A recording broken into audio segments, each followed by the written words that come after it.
joining the stream. I wanted to take a look at a few king and pawn endgames today, and then we could do a few game reviews. But I guess what I was thinking about, yeah, I was starting with king and pawn endgame reviews. These are pretty interesting. I mean, it depends on kind of where you are, in terms of your chess development. But there are some that are very basic that I think are extremely important, and then there are ones that are less basic that will kind of, instruct how to go forward on these things. Hey, good morning, Aphelion. Thank you very much for joining the stream. Thanks for being here. So I guess what I would say here is, the most basic pawn endgame is one called king space king pawn, and basically there, this pawn, right? Okay, so here, if you're white playing against black, right? Your goal, and you have a pawn. Your goal is basically to try to get your goal here is basically to try to get the king to be stalemated, right? Sorry, to avoid stalemating the king, to get your pawn to get your pawn advanced to d8. So that's the goal here. And with that in mind, I mean, basically what you can do is, and actually, just let me see here if I can get it to load. There's a very basic one, right? It's just your idea is supposed to be to get this, if your goal is to get the pawn to be, queened, this position is the most instructive one. Hey, welcome. Good morning, chess fan. So basically here, we can take this situation from both white to move and from black to move. Hey, good morning, Reckless. Appreciate it. Thank you for joining. So this king space king pawn, this idea, whether it's white to move or black to move, there's two different techniques that are going on here. What the main idea is white needs control of the queening square. So if the king goes this way, or if it's black to move, then if the king moves to one side, the king goes to the other side. And then this king controls all three of the squares needed for the pawn to move forward to the queening square. So that's very easy. If this king is here, this king is here, this pawn is here, and it's and basically the king it's basically black's turn to move. Then white moves, and this queening square is here. If it's the other way around, if it's white to move, it's still a win. But it uses a different technique. So here, with this pawn this advanced, this pawn can move here. The king goes here, the king goes here, the pawn goes here, the pawn goes here, the pawn goes here, and the king has to move up. I don't know. We can take a look at some more advanced ones. Very advanced king and pawn endgames are kind of complicated. I guess what I would say is that what's interesting about the king and pawn endgames is that they do involve a lot of counting, and that is something to just consider. But king here, pawn here, king here, pawn here, king there, king there. This ends up controlling the queening square. But what this sort of leads to is the concept of opposition. So if the king's here and the king's here, and there's an odd number of spaces between them, basically the side that has the opposition is the one who is not going to, or who's basically not supposed to move. If the king goes to one direction, so like here, and then the king goes to the other direction, it would be said that white has the opposition, because if the king has to move sideways, the other king can maneuver around and basically get an extra file here. This is a bigger topic. This idea of king versus king opposition is easy, but this king versus king opposition is like it's easy to understand why this is important. But yeah, this so here with this king blocking this with this king opposing this king here, things are fine. But there's another situation, which is basically if the king is not in front of the pawn. So this is the situation in which the king was basically in front of the pawn. If the king is to the side of the pawn or the king is behind the pawn, then the situation is different. So in this case, black actually has a draw from either side to move. We were looking at king and pawn endgames, and then we were looking at we were going to do 3 game reviews. So if the pawn moves up, the king moves here, the king moves here, the king moves here, the king moves here, the king goes. So basically the oops, sorry. Let's try this again. So if the king's here, pawn's here, king's here.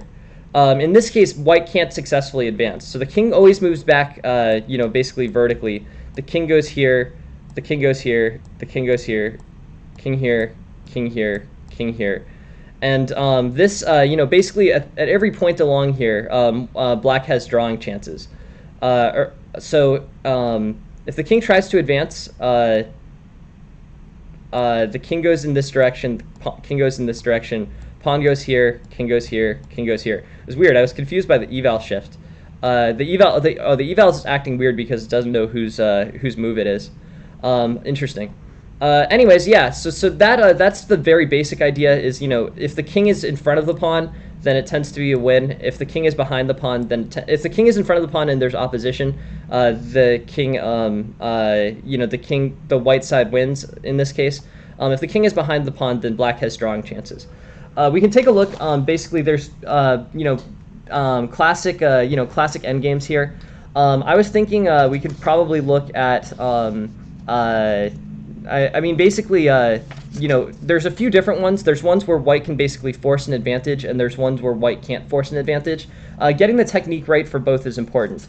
So here's one that can be taken from either side. So let's say king's here, pawn here, here. This is from a world championship match between Lasker and it's from a world championship match between Lasker and Reichhelm, and we can look. Okay, so if it's white to play here, then white wins, and if it's black to play, then black draws. And it basically depends on how quickly the sides can get advanced. So the point is, the point in this endgame is basically looking at where the routes for white to advance are. White's going to have the ability, or white's going to have the ability to get in through the C file, and black does not have the corresponding ability to get in through the anywhere on this side. Basically, in an endgame position, in a real life endgame, odds are you're playing in a long time control, and odds are you have plenty of time left. So in this situation, what it's mainly about is looking at the key areas of advance. So there's the C4 pawn here. There's this A4, H4 and H5 point here. But basically, black's game is going to be about defending the B5 square. This is so right, because if the king's points of entry here, right, so getting the king through on this side require going to this square, and if the king's point of entry require going through this square, then black can basically play on the other side of this and end up in a situation where he's winning. So do you see what I'm saying? Like, basically, if we're looking at this pawn endgame by itself, the important points to look at are the areas where either side can get through. For black, this is only on the H file. For white, this is both on the H file and through the D3, B5 diagonal. And finding out how you're going to counter that from the black side. So as black, you want to figure out how to control B5. And as white, you would want to figure out how to control H4 and H5. So basically, white wants to get his king to either B5, right, or G5, which is this square. So white's king can only get through so basically white's king can only get through this square, this diagonal, and through this diagonal. And black needs to come up with a way of successfully defending against this. So the goal for the goal for white is is basically to exploit the idea of opposition to try to get through here. All right. So let's take a look. So the solution here basically is king to b1. King to b1 is interesting. This requires, again, like looking at the broader context of how big the basically how big the space between these pieces is. There's the idea is basically trying to get through b1 through c4 into b5. So yeah, king to b1. Hey, welcome, Julio. Thanks for joining the stream. King b7. King c1. king c7, king d1, king d7, here, here. It is interesting, by the way, that the engine finds this pretty much instantly. Hey, welcome, Forky, and welcome Until You Lag. Yeah, this is really interesting. So basically, this is a method that White's using. So let's go back and look kind of what happened in this game. Is that basically White is pushing the king further and further towards the king side. The king goes A1 to B1 to C1 to D1, and then in through the H file. And then this king can't really get through here. So this king is basically pushing the king in this direction. And then once the king is misdirected towards defending towards the H file, then the white king is able to get in through this diagonal. That's the point of this endgame. That's what's sort of interesting here. And king B1, king C1, king D1. And now with the king this far displaced, the white king's going to be able to get in through C4. So king C2, king D8, king C3, king C7. So here basically black can't black can't keep the opposition because in this case white's going to get in through here. Black has used the concept of opposition in order to defend. And by the way, opposition is this. Opposition is the idea where there's an odd number of squares between the king. I was talking about this in the earlier, more basic king and pawn endgame. But the idea here is, with 5 squares between these kings and white to move, it's said that black has the opposition here, right? Because it's white to move, there's an odd number of squares between the two kings, either on the same file or on a diagonal, and the white king can go in the opposite direction. So here, because it's white to move, it's basically black has the opposition. So king c7, king d1, king d7, king c2. And the idea of white is to basically eliminate the ability of black to maintain the opposition. Here, technically black still has the opposition, but black can't maintain it after king to c4. That's the point, and that's the maneuver by which white wins this endgame. Do you see what I'm saying? I hope this is kind of understandable. If it's not, or you have any questions, please just ask. The idea here is basically to try to outmaneuver the black king by taking squares where black can no longer successfully oppose. So this maneuver here is basically this king is going in this direction, and then cool, yeah, thanks. Why king b1 is better than king to b7 on the first move? Because basically king to b1 allows the counting of the moves so that the king to b1 allows the counting of the moves so that this king can't oppose. So if we go to king to b2, so let's check the king to b2 line. So here, very good question, and we have the line for that too. King to b2, king to b7, king to c3, king to c4, king to c3, king to c7, king to c4, king to b6, and basically black can move back and forth here and never let the king to b5. If white tries to advance without outmaneuvering the king first, then it doesn't work. What's important is that white is able to outmaneuver the king. So if you go king to b7, right, you don't have the ability to oppose the king. This maneuver, so king to c4, forcing black into a situation where he can't maintain the opposition, isn't possible from king to b2. So in this case, king to b2 first, and black basically is able to maintain the opposition and play on b6 and a6. So play on this file blocks off the king.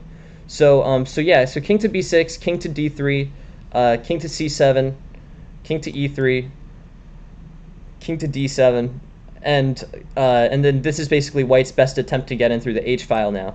But there needs to be that kind of outmaneuvering effort.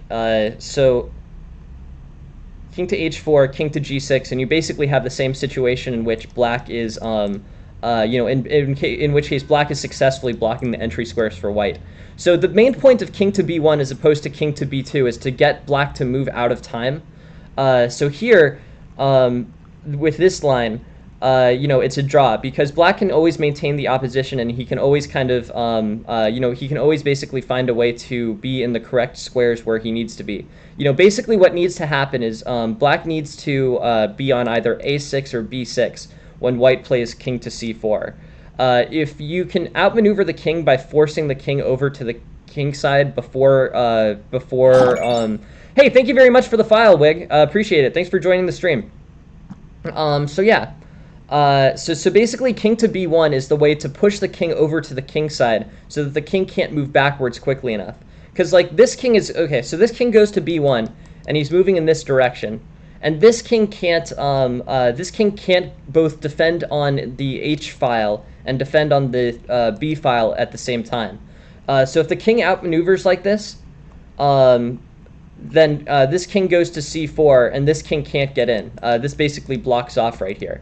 This king to c4 and black can't maneuver. So it's basically by forcing the king to the king side and then forcing the king to quickly dial back to the queen side that white is able to outmaneuver black here. I hope this is somewhat understandable, but basically the idea is that white is pushing over to the king. He's basically pushing towards the king side, and black has to be in a position where he's also defending and being ready to defend on the king side, and then white can use that to get over to c4 more quickly. So king b1, and then with king to d7, white king plays to king to c4, and he wins the b5 square in the fifth rank, which is what he needed. So king to b2, and basically black can't successfully defend. So yeah, king to a5, and then and by forcing the king basically over to defend against the king side, white is able to basically in this case, white can't outmaneuver the king. The king provides matching defense. But this, this is interesting. So king to b7, and basically by forcing the king over to the king side, forcing the king up, but yeah, actually, I want to spend a little bit more time on basic endgames, just basically because, I think we have, again, tell me if I'm going too slow, but this is one of these things, like, these analyses are super helpful for me, to be honest, but I actually am thinking, this is actually, so this is a really interesting position, but I feel like, what you would actually see in kind of a chess class is between, is most likely focusing on really basic endgames. This is helpful for me, looking at these endgames. This is pretty high-level stuff, but yeah, I guess what I would say is basically this idea is pretty complicated, and I'm not sure that I can kind of give it justice if I'm just looking at, I hope this is helpful, but at the same time, in a real situation, you would need a lot of time to kind of look this over. This wasn't really a position that was meant to be solved in a 15-minute idea. The main concept, I think, is valuable, which is basically that you're pushing over the king. You're basically pushing the king towards defending on both sides at once, and then outmaneuvering on the side where the king can no longer defend.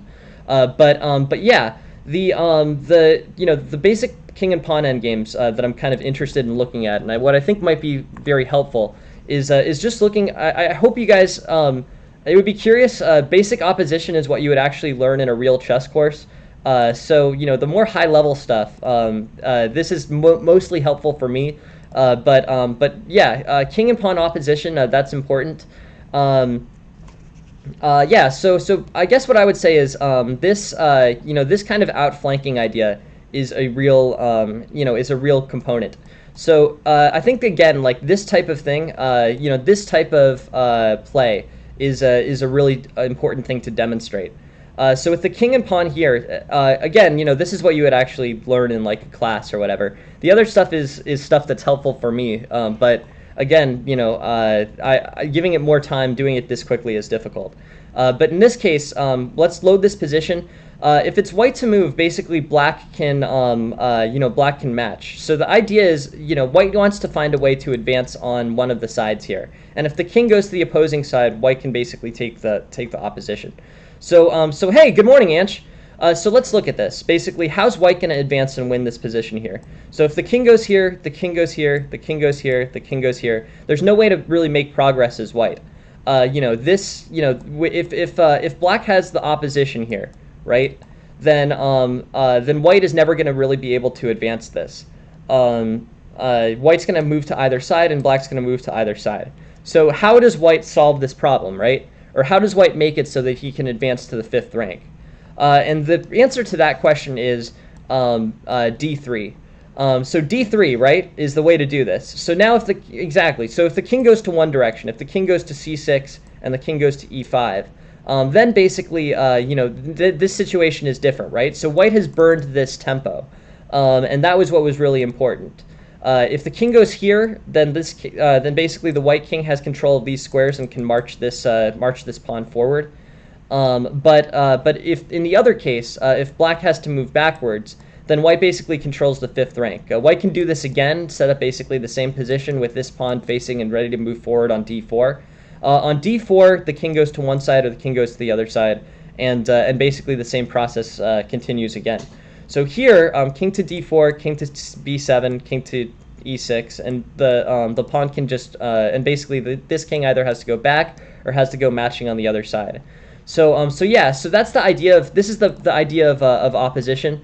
I hope this is helpful. Again, like this is what you would learn in a chess class. The more complicated ones, basically build on this. But this is kind of the most basic concept. If you're just matching one side on the other side, this is this is basically a good idea for white to match the king on the king side. So that's what I'm basically getting at here. That's what I'm basically saying. This lesson, all the lessons are sort of like this. They're just way more complicated. They involve the I mean, that's the goal, right? Free lessons over the stream is the goal. So king to e4, king to e5, e6, king to d4, pawn to b3, and then black can either move backwards or move to the side, but basically white's going to push forward here. Hey, good morning, Aiden. Hey, good morning, everyone. Good morning, Lauren. But yeah, so basically here, black is basically forced to move to the other side, white is forced to move to the other side, and this is the way that white secures the opposition. This comes up in a lot of endgame positions. This is important. So yeah, king to c4, king to c6, and then basically this white king is matching the black king. If black is forcing white to move, then doesn't d3 off move 1 win? Yeah, it does. No, I was just trying to demonstrate something. But yes, d3 immediately is the winning line. d3, king to c6. I was trying to demonstrate the concept of opposition here. Basically, if white's forced to move first, then black can basically go to the opposing side. If white needs to find a way to eliminate this problem with this king basically going up against this king, and the way to do it, the way to move out of time as white, is d3. So, anyways, d3, king goes to one side, king goes to the other side, or king goes to this side, king goes to this side. And white is just better. So that's the point. That's the way that white, wins in this particular position. And the more complicated ones, the ones that I'm talking about here, basically involve this concept at a more sophisticated level. So king to b7. Yeah, no, that's what I'm saying, Aiden. I hope that's helpful. This idea here basically is the pawn move putting it out of sync, right? Is the goal. Yeah, I hope that's helpful. But yeah, that's what I'm getting at, Aiden. I think I sort of don't know exactly how. I guess I would say that it's new to me to kind of how to teach this the most efficiently. But we have very complicated king and pawn endgames that will take a lot of time to think about. But we have this concept which really needs to be very solidly demonstrated first. So king to e4, king to d6, and this is a demonstration of what how the white king doesn't advance. Basically, if black is forcing white to move here, then black can always maintain the maintain side to side here. But the way to do this is with this easy pawn to d3. With pawn to d3 and forcing things to move out of time, this king goes here, this king goes here, and now this king is out of time, right? So this idea here basically is this king either has to go backwards or it has to go to the side. But it's up to black to kind of determine what to do here. And with this in mind, basically this type of endgame becomes a lot more easy. What's kind of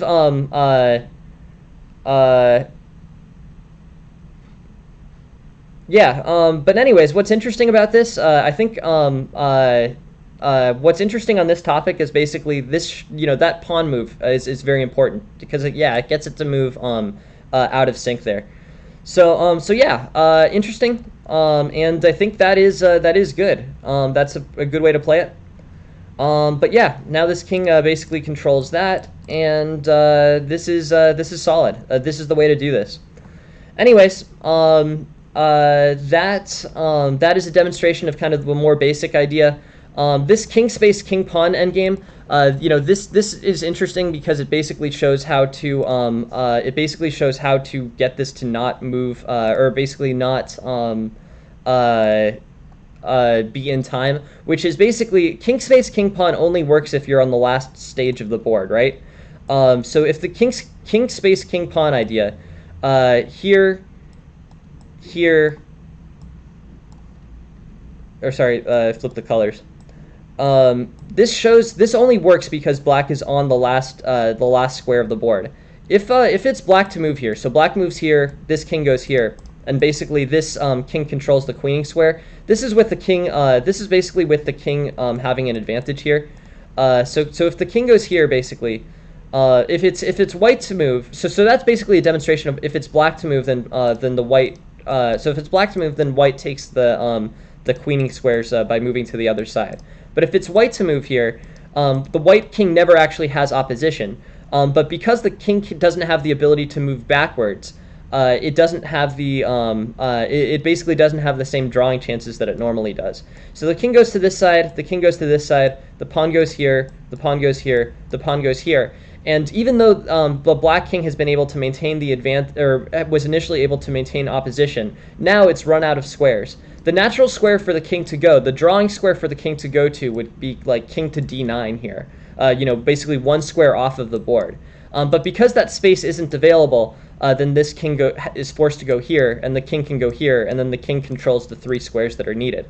What's important, I think an important distinction on this is basically to go, to go back and basically, look at king space king pawn moved up by 1 file. So here, so king basically here, king space king pawn on this rank doesn't work. Because here, the king, if it's white to move, and white doesn't have the opposition, white goes to one side, the king goes to the other side, this pawn goes up, and we're using basically the same maneuver as, in basically king space king pawn with the with white to move, but basically d5, king to d7, pawn here, king here, king here. And now this king has drawing chances, or this king draws because black can basically seal the opposition. Basically black can seal the opposition 1 file back. So that was what was important. Now pawn here, king here, and there's good chances for the opposition, or basically white has forced the king back onto d8. But yeah, interesting. This ended up being a pretty interesting way for this king to draw here. This king can basically force, this king basically can't force the pawn to move. The king basically can't force the king to move up in the same way that the king space king pawn earlier position was available. So basically, with the king on the last rank, the king space king pawn works. With the king not on the last rank, the king space king pawn does not work. So that's what's interesting about this. Let's do one more complicated one just for the sake of this, but this basically revolves around the same idea. This king is forcing this white king is forcing the black king to move over to both sides at the same time, and that's what's tricky about this. So this king basically is forcing. So the white king is basically forcing the black king to match it in terms of being able to provide defense for the g6 and h6 squares. And this king but basically the king is misdirecting the other king that way. This king goes here, this king goes here, this king goes here, and now basically white's splitting. So he's either pushing for this king to go to go defend this side, or he's pushing for the king to go defend on this side. But in this case, the white king has successfully moved forward, and the black king can't maintain successfully both on once. This black king can't maintain opposition because white is defending at the c6 square. if this pawn wasn't here, or if this pawn didn't have the ability to defend on this case, then king would go here and king would go here, and black would maintain the opposition. White would not be able to advance the position. But because this pawn maintains this this extra square, now after king to c4, black can't successfully maintain that opposition. So you can kind of see how this one builds on the other one. If king to b2, then black is able to move backwards between a6 and b6 here. But if you go the other direction, king to b1, then this king can't successfully defend there. So anyways, I think this is pretty interesting. I think this is an interesting situation. I guess what I would say there is it ends up being a good situation for white. White basically uses the ability to move. So king and pawn endgames are a great way to learn planning. I completely agree. I think that that's kind of the way to do this. Is basically, big picture. It's helpful. I think you can understand the basic points of what happened here. But realistically, this is the type of position that you would probably want to spend 45 minutes studying by yourself. I can basically skip straight to the answer. But midway through doing this, I was kind of like, we kind of need to actually have people, in order to actually learn this material. The goal here is to actually just basically, show this position and then, sit in silence for 45 minutes while people actually solve it. So anyways, here's the starting position. If anyone's interested, it's white to move. Just so you guys know, this is the starting position. And white to play can win this with using the technique that we saw, and black to play can draw this. So that was the goal. I think that's right. I mean, it's this position. If white can play and wins. I guess I don't know. I guess that's kind of my idea. Is basically, you could take this position and solve it for yourself. This is a classic world championship game, Lasker versus Reichhelm, and white can basically find ways to do this. But yeah, so I think this ends up being a reasonable way to play this. This shows the winning strategy, but in terms of actually fully understanding this, you can kind of see how this king forces the other king to be kind of outflanked here. So that's what's important. But to get a full grasp of that, I think you would have to sit here for quite a while actually thinking about it. Let's look at this from black's perspective. From black's perspective, this is a draw. So I'm just going to do a quick thing just so we can get back to the original position with black to move.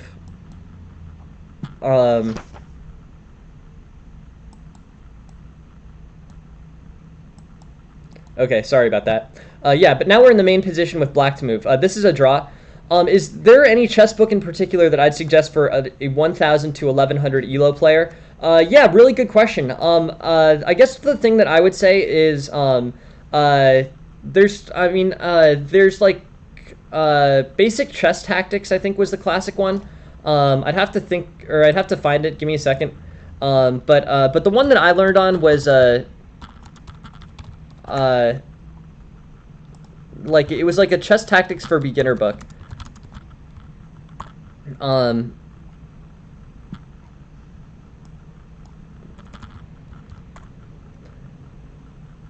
Let me see if I can find it really quick, just since you've asked. But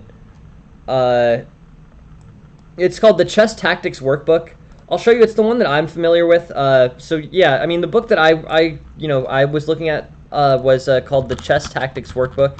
I think this this is probably pretty basic. This may be even too basic for 1,100 or 1,000 to 1,100. But I just know that this one, this was a book that I learned I learned from successfully a long time ago. So this Chess Tactics Workbook, this one is pretty good. But honestly, at this point, I feel like books are kind of not the way to go about it. I think, really, until you're about 2,000, the focus should be very heavily on chess tactics. So I would go, I would go basically, instead of that Chess Tactics Workbook, I would instead go for, one of the online tactics trainers. These chess tactics, I think, are fun to do. Just going on Puzzle Rush, Puzzle Battle, and doing that for many hours, I think that's really what will lead you forward in the most successful way, to be completely honest. Yeah, the chess tactics workbook is great, but at this point, I don't think that book is great. So don't get me wrong. I remember reading it and I remember working out of it. But that chess tactics workbook at this point is a little bit. I guess I would say it's a little bit old. It doesn't provide anything that that an online that an online trainer can't provide. Is what I'm saying. But yeah, I think that that's a good. I think that hopefully that's a good point. But yeah, I think it's basically kind of showing. It's a great book. So don't get me wrong. I remember having that book well, but it's not as strong, or it's not as flexible as the online trainers at this point. But where I would say you should be spending your time as a 1,000 to 1,100 level player is just chess tactics, chess puzzle training, that kind of thing. That if you just basically work hard and work off of those online puzzle trainers, you're really going to improve. Yeah, I mean, I guess I would say, I would still stick with the puzzle. The puzzle elos are a little bit misleading, I would say. If you're looking at Lichess puzzle elos, they're kind of inflated. But really, it's more about as opposed to focusing on any particular elo. I promise you, if you stick with the tactics and continue to work on the tactics for an extended amount of time, it's gonna improve every aspect of your game. The percentage of games where I see, the percentage of games, and we see them all, basically, I get sent a lot of them, where the games are decided by 2 and 3 move tactics, out of relatively stable positions. That happens probably more than half the time under 2,000. Under 2,000, the games really end with the basically 2 move tactics. So that's I think it's really important. You really need to be spending time there. People will want to be more kind of purists about this, but if you follow 10, they're old documents. I don't know exactly which ones are which, but if you follow basically basic opening rules, things like develop your pieces quickly, control the center, and don't move the same piece twice. Like if you basically follow rules like that and understand them, and then you match that with very strong tactical training, you're going to be very solid. But I really would say, in terms of playing the game, it basically goes from playing a halfway coherent opening, which you don't really need opening prep to do. You just need to understand opening fundamentals, and then playing a very strong middle game based off of very good tactical understanding. That's enough to get you really, really far.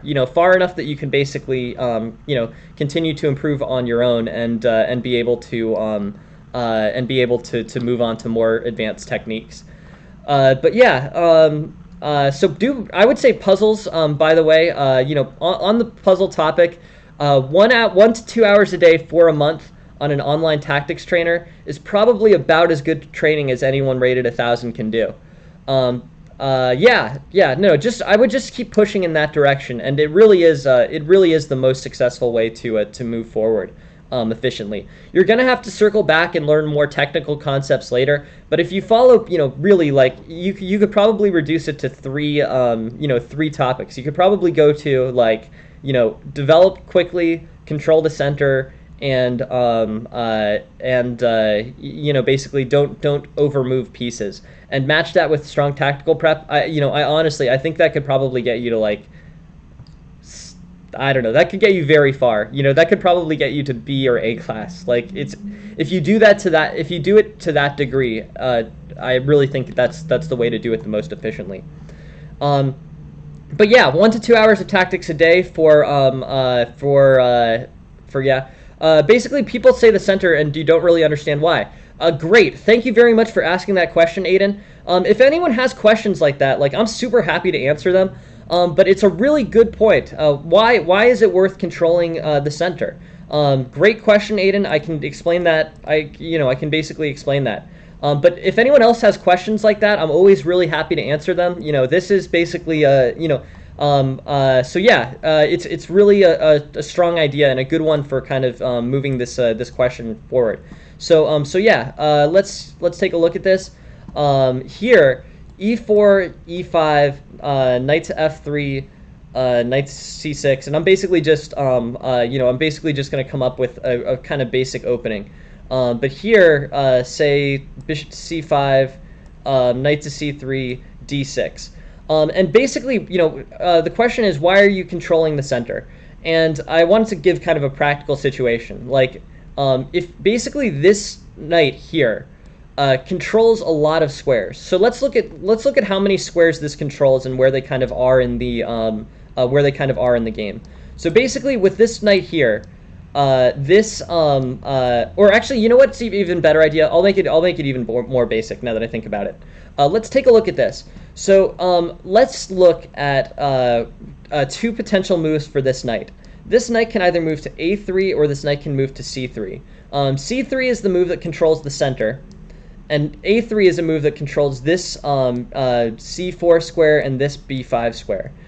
So if you go move to a3, right, then there's only two moves that this knight can go to that are forwards, or there's only four squares really that this knight can go to on the edge of the board. Okay, so this knight can go to b5, c4, c2, and b1. So this knight to a3, facing this position. This shows a knight that is not centralized. So this knight is not centralized on a3. It only has four squares where it can go to, and as a result, it only has four different squares that it's really protecting and able to attack. This knight facing in those directions. But if this knight goes to here, then this knight has has a total of 8 squares that it can control. Okay, so basically, if this knight is looking here, it's looking at d5, e5, b5, and a4 as forward-looking moves. So having your pieces in the center, right, is important because it allows you control of more squares on the board. Having your knight on a3 is relatively inflexible, and it only offers like 2 advancing squares. But having your knight on c3 basically offers it 4 squares. The most extreme situation, again, is, you can do it without any of the other pieces on the board. You could basically put the knight on d5 and show the 8 squares that it can go to, and you can put the knight on a1 and show the 2 squares that it can go to. But basically the idea is, it's really about controlling more squares on the board at any given point in time.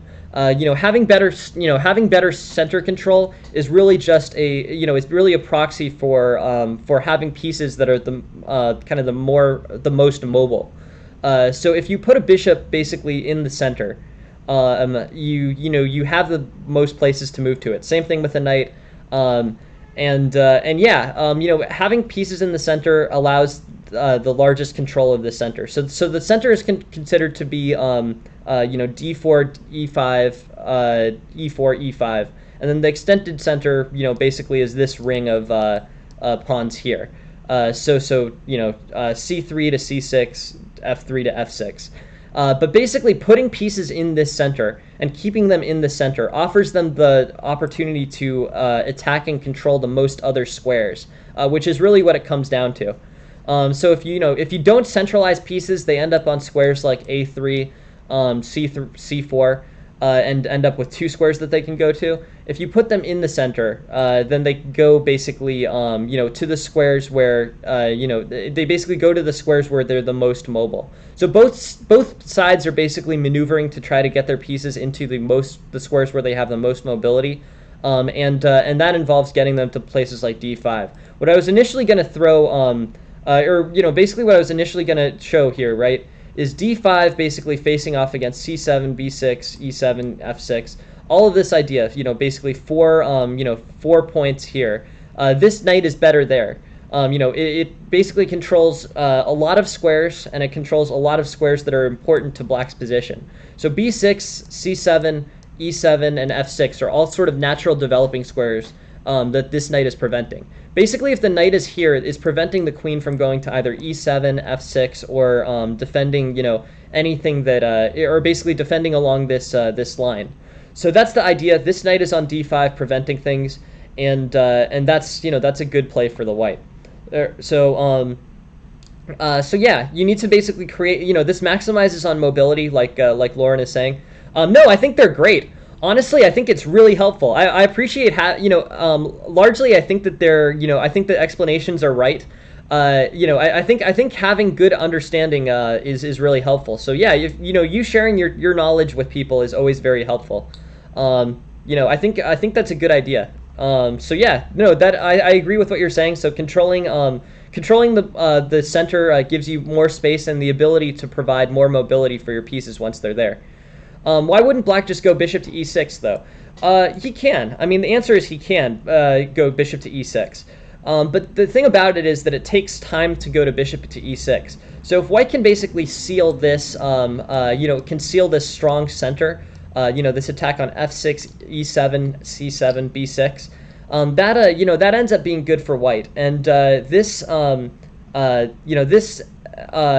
requirement basically to fix this, problem with knight to d5. White has to White can get developing moves like d3, and Black basically has to spend 2 moves to post the bishop as opposed to the knight on d5.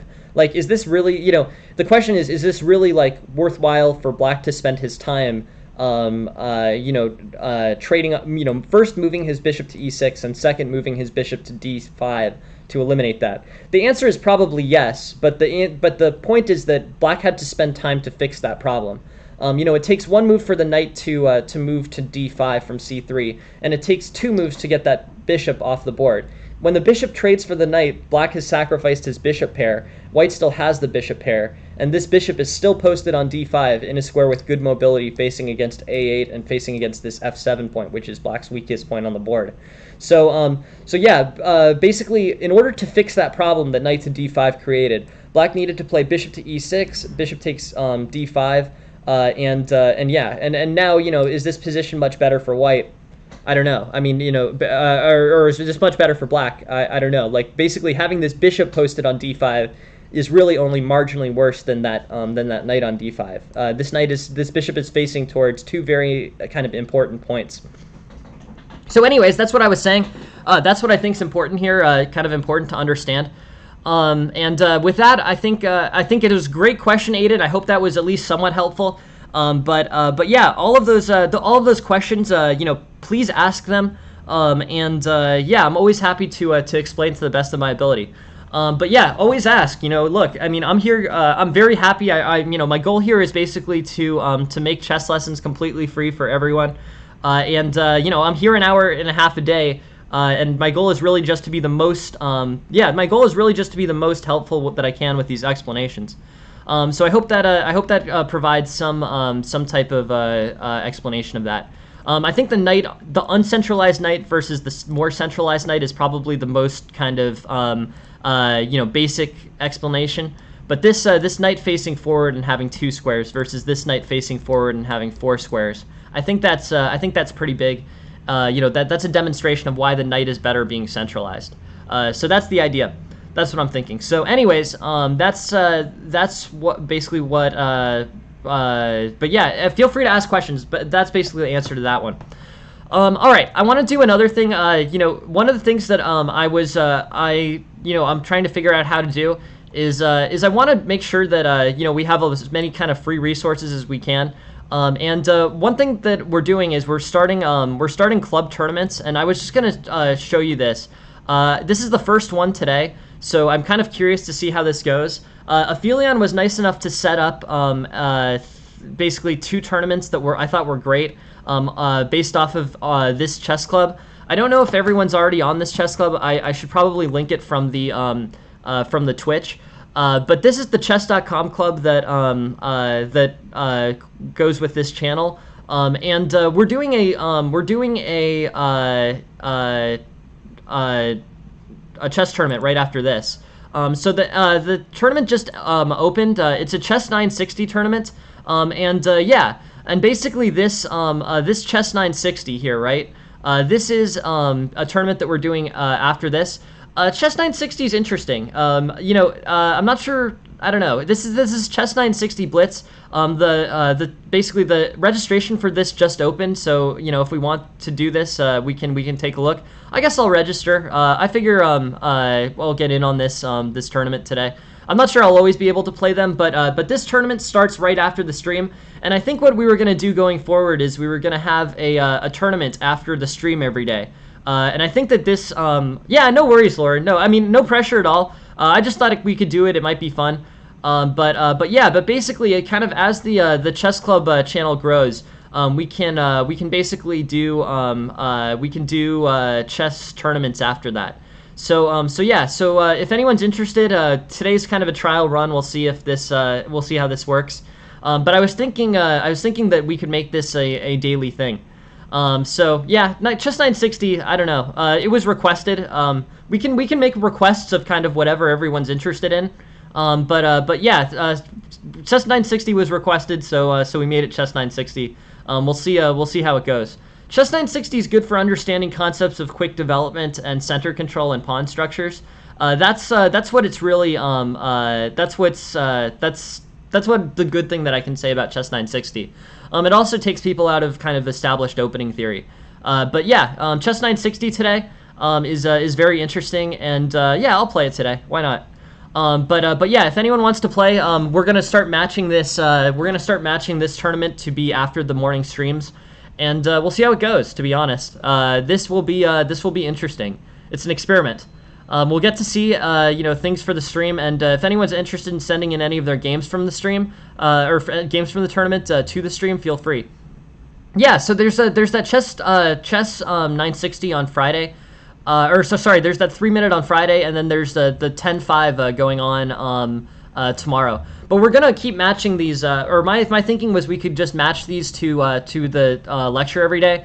I can't always guarantee that I'll be able to play them because sometimes I'm very busy. But yeah, these tournaments will go along with the tournament. And I hope that as more people join the chess.com club, there will be bigger and bigger tournaments here.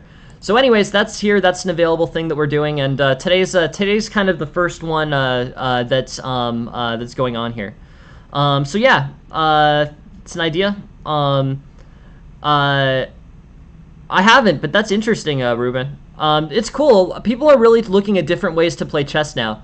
Chess 960 is really interesting, and engine analysis can make these types of things really really complicated, or basically interesting, and basically interesting and hopefully instructive.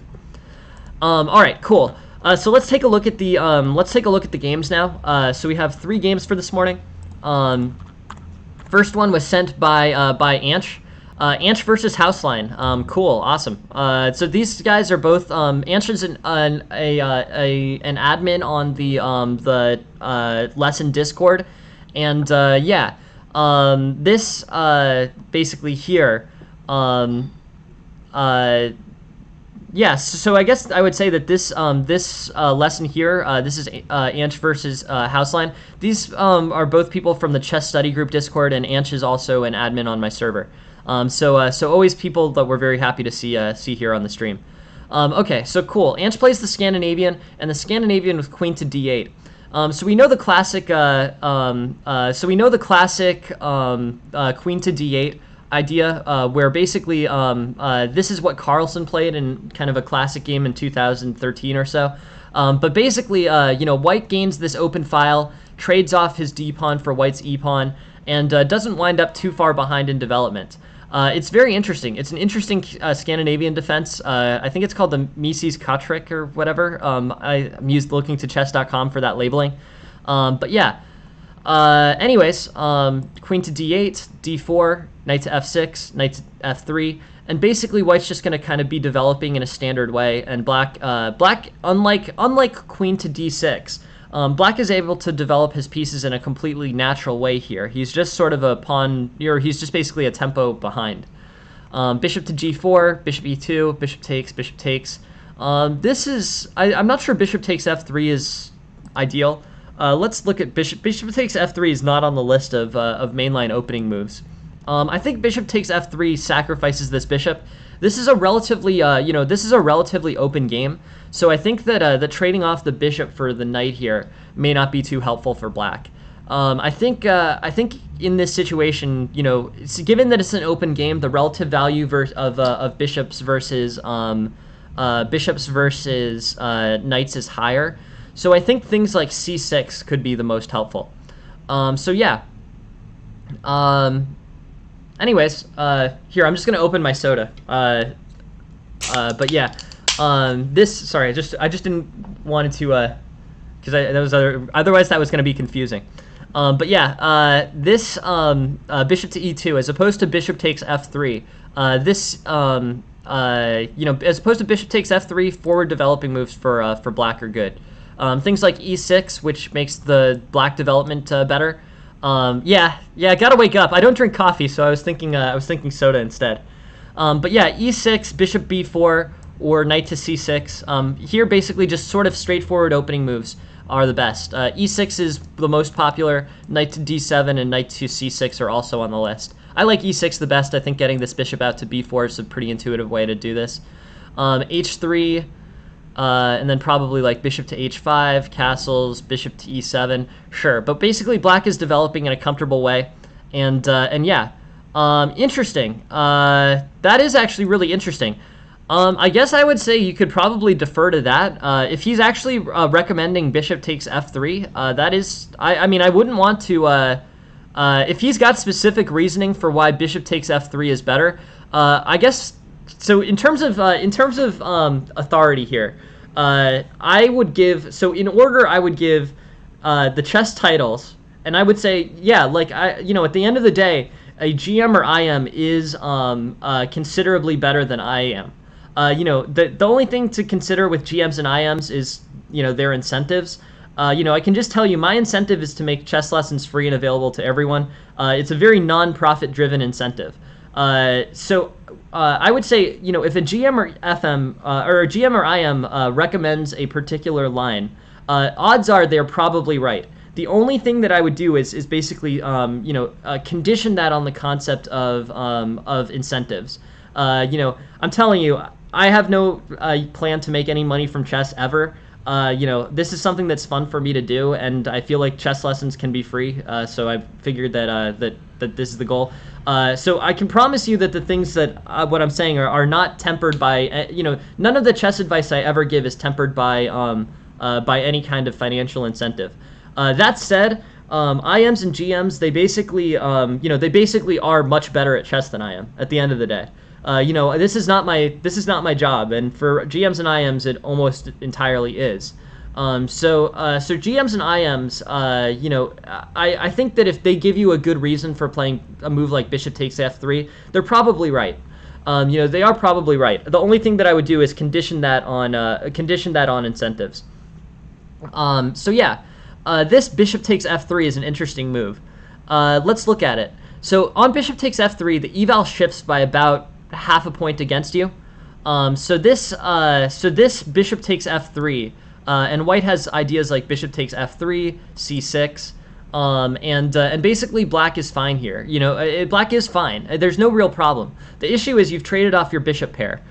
So I would use opening book theory and opening book theory here, e6 and c6, to provide guidance, and the engine eval to provide guidance. But if there's a very specific reason to if there's a very specific reason to be playing things like bishop takes f3, maybe there is an IM or GM reason that I just don't know. That's also very much a possibility. If an IM or GM is recommending it, I don't know. I would give deferral to that advice over mine. The only thing that I would say is, in terms of hierarchy, I would put me on the lowest level on the list in terms of authority. I would say I'm barely good enough. At the same, it depends on how pure you're gonna be. I don't think anyone under 2200 should be giving lessons, to be honest. But that's kind of. I would say I'm barely good enough in authority to give chess lessons. Above me comes IM or GM, IM or GM level coaches, and then above that, I would give the computer's evaluation as a mile above everybody else. So if you're doing something that's an anti-computer move, that also is kind of a red flag for me. Basically, bishop takes f3. Bishop takes f3, and white loses about half a pawn relative to his relative to the previous eval. Yeah, I have a FIDE rating, but it's not particularly high. The thing about it is I'm a FIDE titled player. I actually have a FIDE title. It's AGM. So yeah, so if anyone's interested, this is the FIDE titling system. The FIDE titling system, has changed a bit. But one thing that I would say is, I can go into this too. Yeah, I'm the AGM. Look, I'm a FIDE titled master. I'm not a FIDE master. That's something that has a specific definition.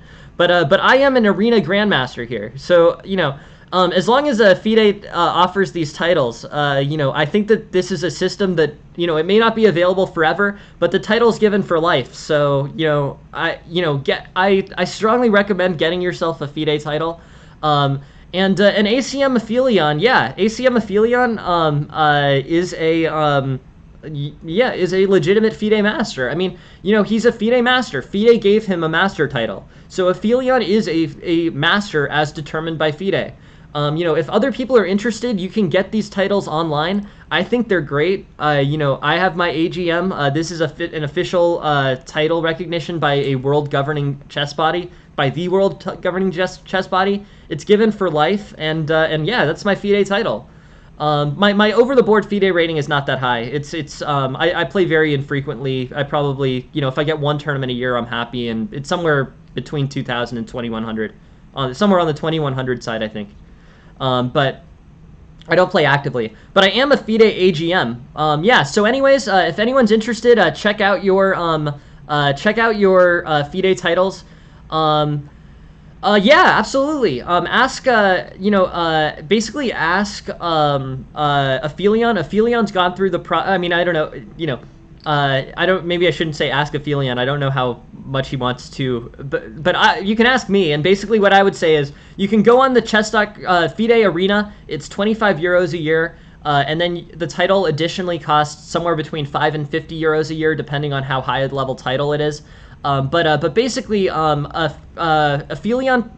has spent 30 euros, to my understanding, on his FIDE title, and he is now a FIDE titled master. Yeah, you have to win.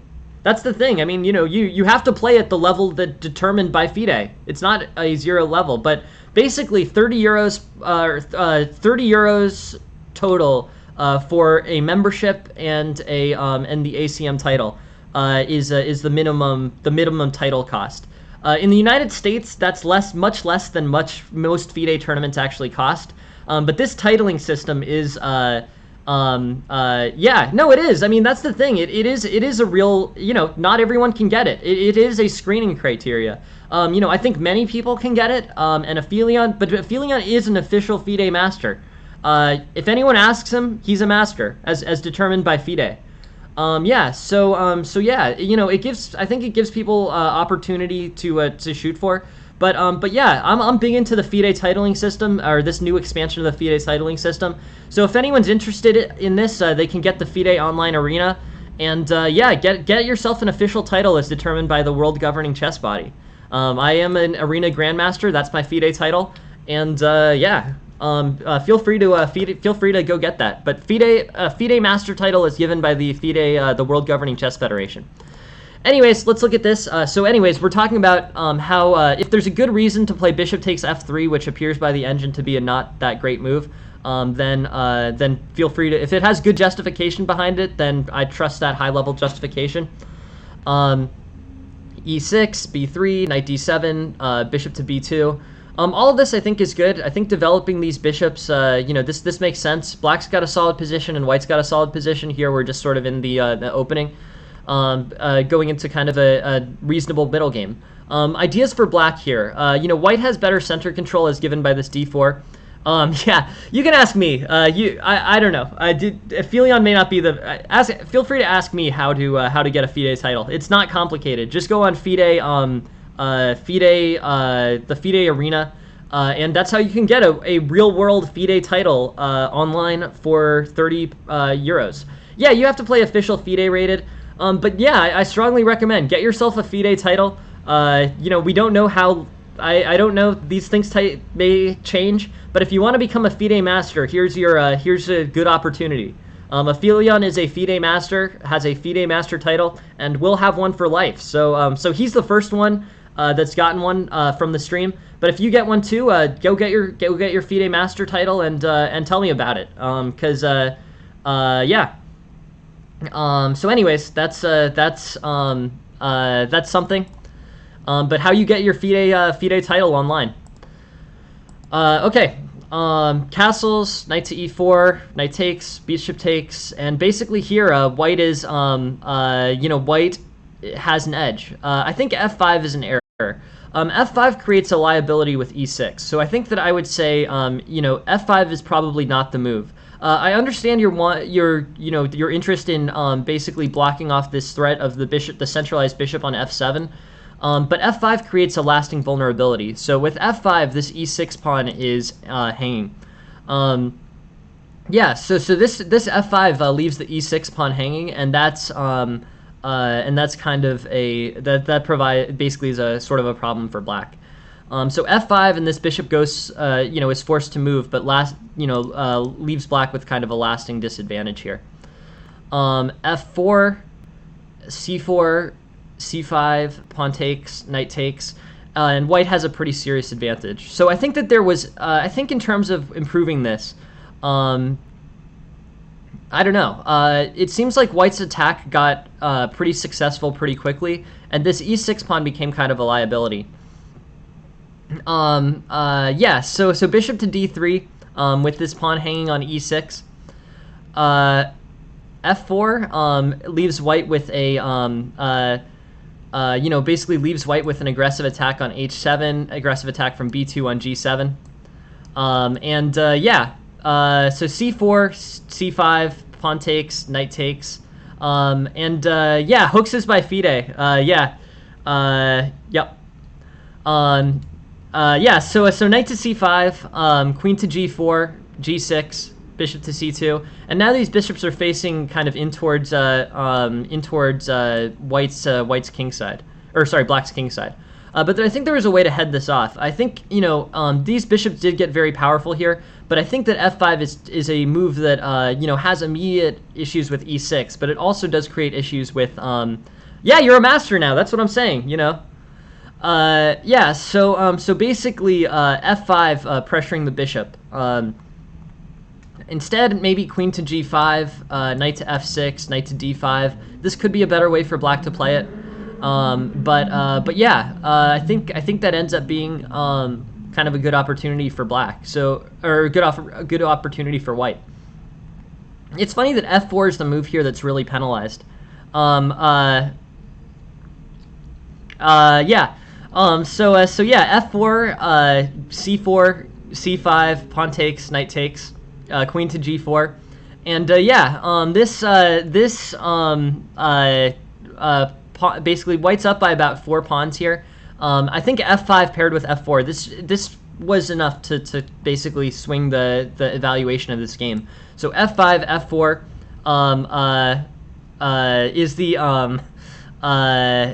the way to play this. So f5, f4, yeah.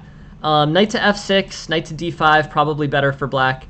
But leading into this situation, this is sort of what cost black this game. So interesting. Basically by this point, white's getting very aggressive attacking going. I don't know if it ever gets more equal. I guess it did.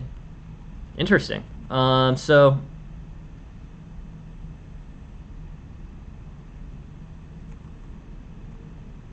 what happened? Did a piece get hung? Yeah, so black comes back. Basically, black has this opportunity of rook to b8, queen to a3, rook takes b2, and now this threat, rook to b2, is basically pretty this wins a piece. So white was winning here by a good amount, but then makes a tactical error. Queen takes b7, and black plays rook to b8, skewering this queen to b2. Yeah, with rook to b8 facing off against b2, rook takes b2, queen to c1, king to g7, queen to g8, and king to h6. Basically, this this ends up being in a relatively equal endgame with the bishops facing off against each other. So yeah, anyways, this ends up good for black. And black checkmates on f2. So I guess what I would say here is this is a this ends up being good for black. So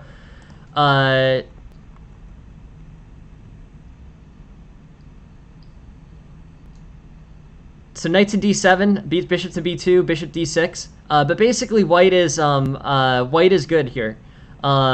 Castles, knight to d4, knight takes, bishop takes, and yeah.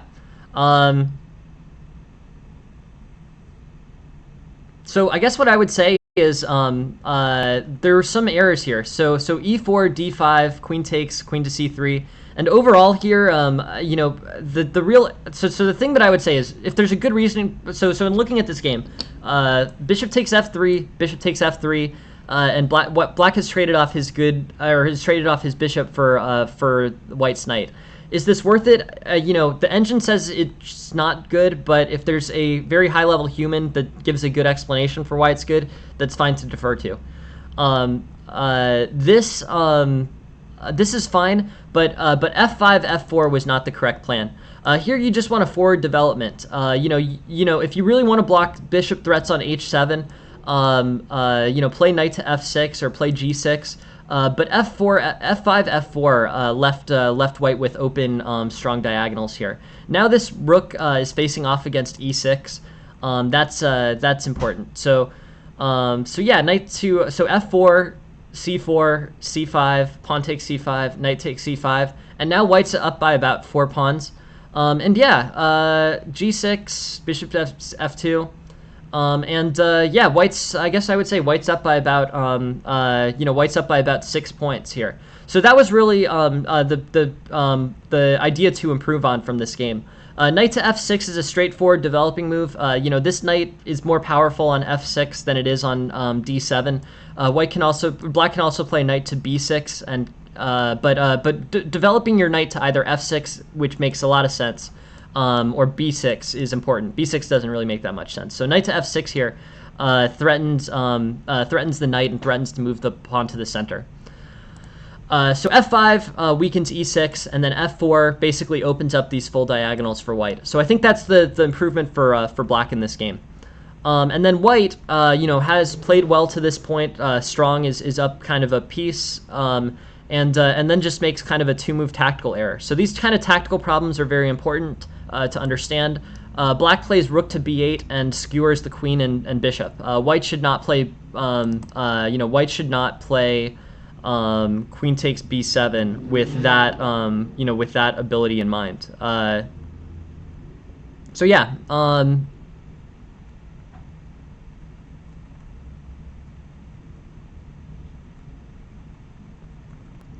So that attack sort of gets neutralized. Rook plays to b8, queen goes to a6, rook takes a6, rook takes b2, and queen to d8 should be played here. Cool. Yeah. Thanks. Yeah. Feel free. Send the link or whatever.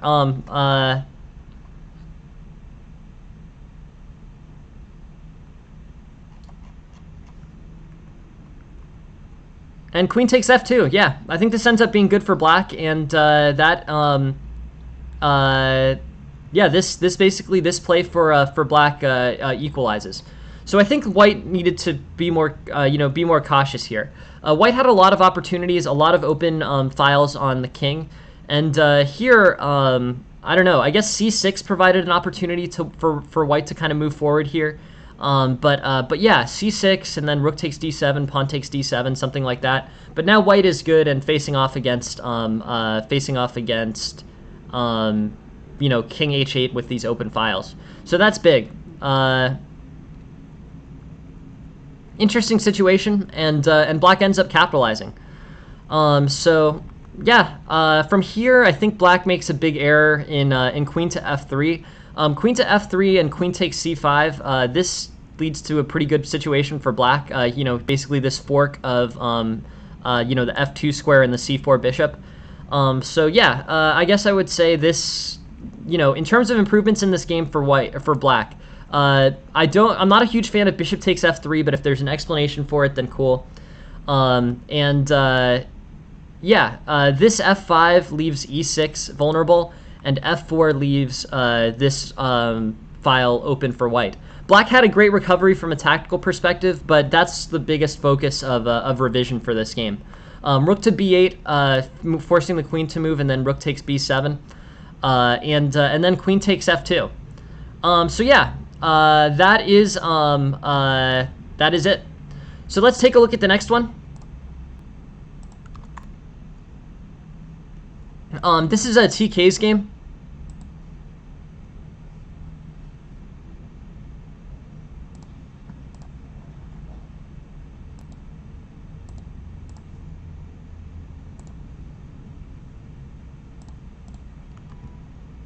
And actually, I'll reorder them. I'll do TK's game next. I'm gonna do this one first.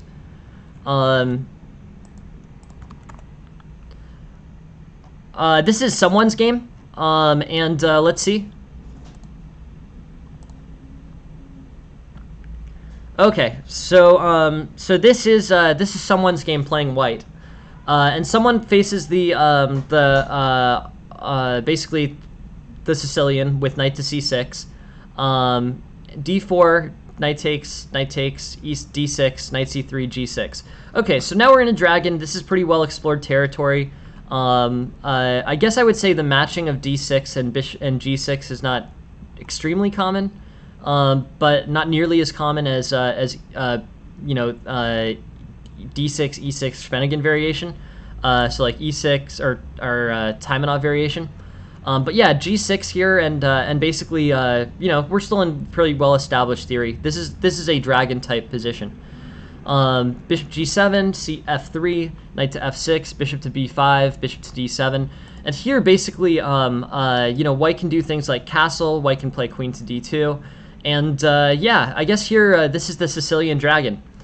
In this game, white's going to have aggressive attack on the king side, and black is going to try to exploit this open file to move his rook on the c file. Bishop takes, knight takes, castles queen side, castles king side, g4, h4, and and I basically think white will be fine here. I think that I don't understand why it's calling h4 a mistake. I guess it's pushing for this move. This move is interesting. This move really weakens d6. So queen to b6. I think big picture white is aiming for attacks on the king side. But I think with queen to b6 here, the best tactical response to this is actually e5 and play in the center. With e5, the pawn, pawn takes e5, then you can play g5 and win a piece. So g5 threatens this knight and threatens to win the bishop on d7. So this is just an opportunity from what happened in the game. After queen to b6, e5, pawn takes e5, g5. And this knight on f6 has to move, and then white can play queen takes d7. So, anyways, that's important. Just so we're just since I have a minute here, I was thinking, you guys, let's just take a look at this 960 tournament so far. The 960 tournament is up to 6 players. I just wanted to see, what's going on here. This 960 tournament, this starts in about 25 minutes at 9:45. I was gonna pair these. I was gonna basically pair these matches against I was basically gonna pair these games or these tournaments with the end of the streams in the morning. This is an interesting try. We'll see what happens. But yeah, Chess 960 starting in 25 minutes. I think I'm probably gonna play today, but maybe I won't. I don't know. Depending on how many people we get. We'll take a look. But this is the Chess 960 tournament. 6 players so far. If anyone's interested, feel free to join. Okay. So h4 is an error. H4 runs into rook fb8, and basically pressure's getting placed from rook fb8 onto b2. Rook fb8, b3, queen to b4, h5, c5, pawn takes, bishop there, bishop to h8.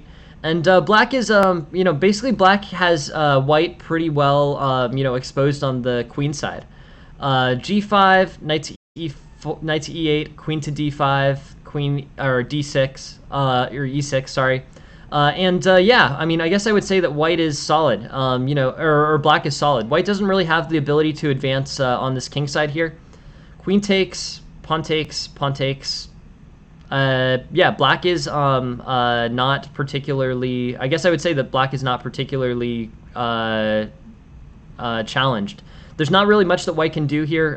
This quick c5, rook to c4, pawn takes, bishop takes, knight takes.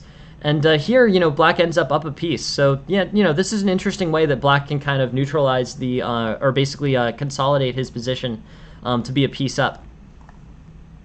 Anyways, e4, c5, knight f3, d4, knight takes d4, d6, knight to c3, g6, bishop to e3, bishop to g7, and white's up. So f3, queen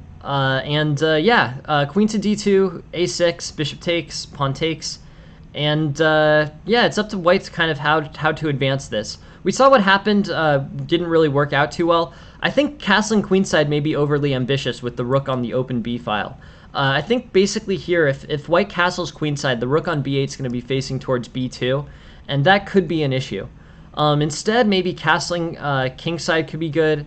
Knight to a4 could be a way to play this, but castling kingside and white should be comfortable here.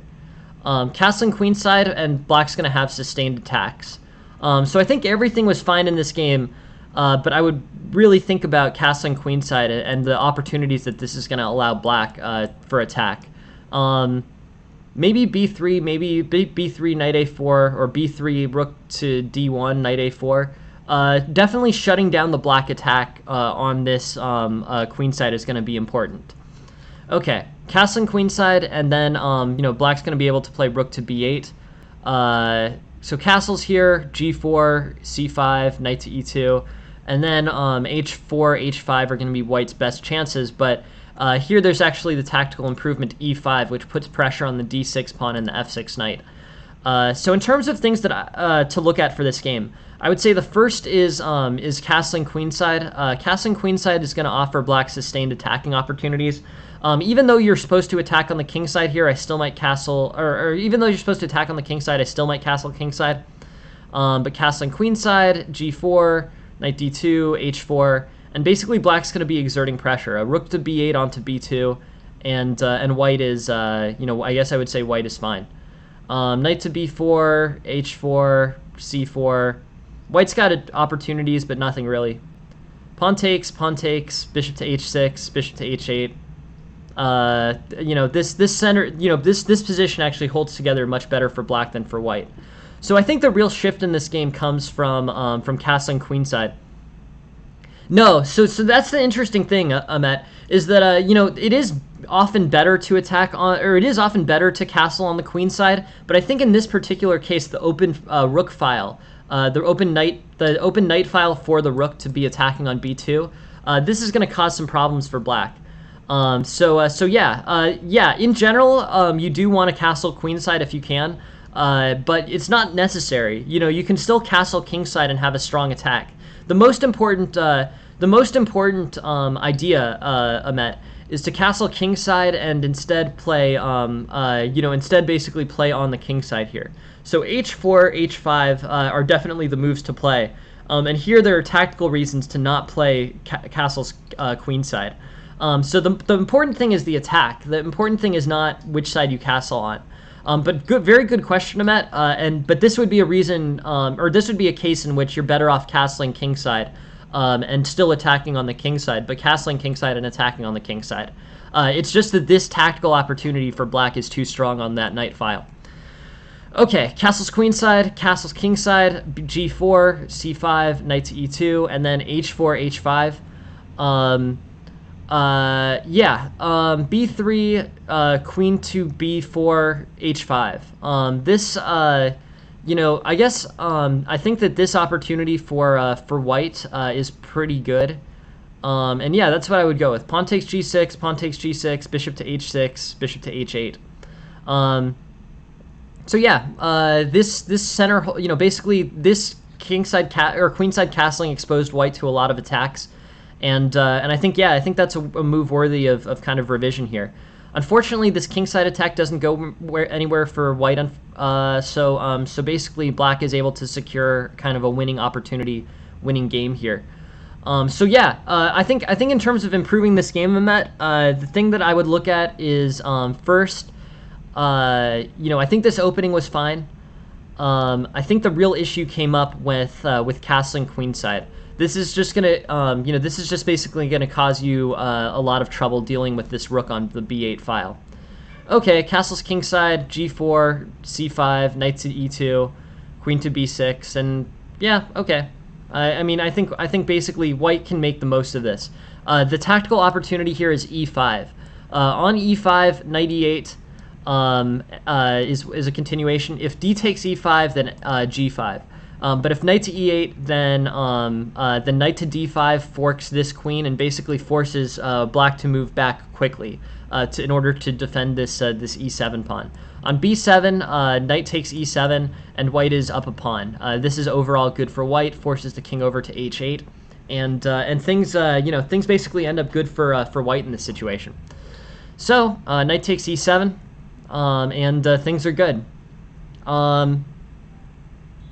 So yeah, knight to c3, bishop to e3, f3, and but yeah, looking at bishop takes c6, this ends up being good, and g4, h4, and basically white's pushing, with b3 and knight to a4. So the main moves here, the main kind of decisive concepts here, castling queenside for white put the king into harm's way for too long. Just castling kingside was better. If castling kingside, then you can move the pieces over towards, you can move the pieces over towards the queen side, b3, b4, h5, and basically white is, white can push on this, but white can basically play e5, and have that opportunity to win the piece, and h5. Now white is doing okay. Bishop to h6 is a mistake, I guess. I think the g5 pushes this knight into uncomfortable positions better. Bishop to h6 didn't really do much. Black has the bishop to h8 resource. This would be an extreme example of the case where bishop to h8 is actually the best move. That doesn't happen often, and it usually only happens when this rook has an open file and the queen is aligned. Basically this queen-bishop battery, I've never been convinced is super important for white. But yeah, this rook facing in towards h8 and this queen facing in towards h6, this combination I think is not, much in the way of, it's only very specific tactical situations where this bishop to h6 threat is worth the time spent. Okay, so g5. G5 earlier forces this knight to somewhere awkward, either knight to e8 or knight to h5. If either one, this bishop can counter with bishop to d4 and basically force the bishop from coming in. So in terms of improvements for white, so far, queenside castling, takeaway number 1.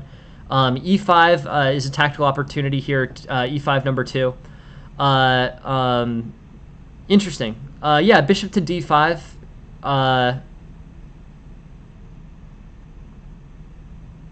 Interesting. Yeah, no, I see the pattern, but I don't think you ever have any way of making that happen. I don't think there's really not really much there. Yeah, so g5 threatening the knight on f6 is the play here. So this is an improvement over bishop to h6. Good. Yeah, thanks for asking. Thanks for being here. I don't know if this is something that interests you, but we have this weekly Chess 960 tournament. This will be interesting. For anyone who wants to join, this is an arena tournament starting after the stream. Chess 960. I guess I'll play. We'll see how it goes, and this is just the try. We have one on Friday. We have one tomorrow, and I'm curious to see what happens in this tournament. I guess if I'll play it, I might as well stream it, right? That makes sense. So yeah, we can play this tournament, and that should be interesting. Cool. So I'll stream it. If anyone wants to play, it'll be on the stream, and we'll do this. Yeah. So here this tournament is this link. You have to be a member of the club. I think most people are members of the club at this point. But yeah, this is a Chess 960 arena. And we'll see how many people we can get. This is just sort of an experiment, but yeah, if anyone wants to get in, definitely go for it. Okay, so f takes g6. Now white is up by about 0.6. Bishop h6, g5. g5 first was the improving move for white. With that, you can go for queen to d5. But the idea of getting that that double diagonal mate, queen to d5 into e8 into g8. I don't really think there's much there for white. I think there's just always going to be a tactical response like e6 there. I understand wanting to get that mate, but just looking at kind of what's tactically available to you is kind of the most important thing. All right, we're up to 6 players. We're up to 7 players on this tournament. Kind of curious to see how much we can get. It starts in 15 minutes. I'll stream my games. Chess 960 was an interesting recommendation. If anyone else has recommendations for tournaments that we should set up for this, please let me know and we'll do them. But yeah, thanks you for sending the game, Met. The ideas here in terms of improving this game, I think castling queenside was the biggest positional mistake. All of these, castling queenside is good in the Sicilian in general, but if this B file is open and this knight file is difficult to defend, then castling queenside is a move that you need to play very cautiously. Is my main idea. Basically this positionally is going to give black a continued attack on the queen side, and that could be challenging. Queen to b6, h4, rook to b8, b3, queen to b4, and white's got an advantage with the tactical e5 thrown in, and then a g5 tactic here that is also a tactical improvement. But a lot of this could have been sides. So bishop h6 was not the correct idea here. g5 was the correct idea. But the real thing that I think becomes a lasting liability for white from a positional perspective is there's a tactical. Yeah, I think in general that's right. I think that's if that's your takeaway from this game, Matt, I'm pretty comfortable with that. I think that is a good general policy. If there's a knight on b3 and if white has very good blockading structures, then maybe. But I would definitely say pay attention to castling queenside in Sicilian if there is an opportunity to attack on the b2 file. That's what I'm saying. That's my main concept here. All right. So for anyone who wants to play, we have that chess 960. But yeah, I think that's broadly right, Matt. So if that's the takeaway, I'm comfortable with that being the takeaway. We're doing this chess 960 tournament. I guess I'll stream it. I don't know if I'll play all of it, to be honest. I think these are kind of less fun if I win. Not saying I'm gonna win, but saying that this might be tough for basically this could be I don't know. It could be a tough tournament. It's interesting. But yeah, we're gonna play this. We're gonna try this, and we'll do the next one tomorrow. Cool. Next one will be standard, rapid, and not 960. We're doing 960 because it was recommended. If anyone else has recommendations, feel free to send them. Okay, cool. With that sent, let's take a look. The next game. The next game was TK's game.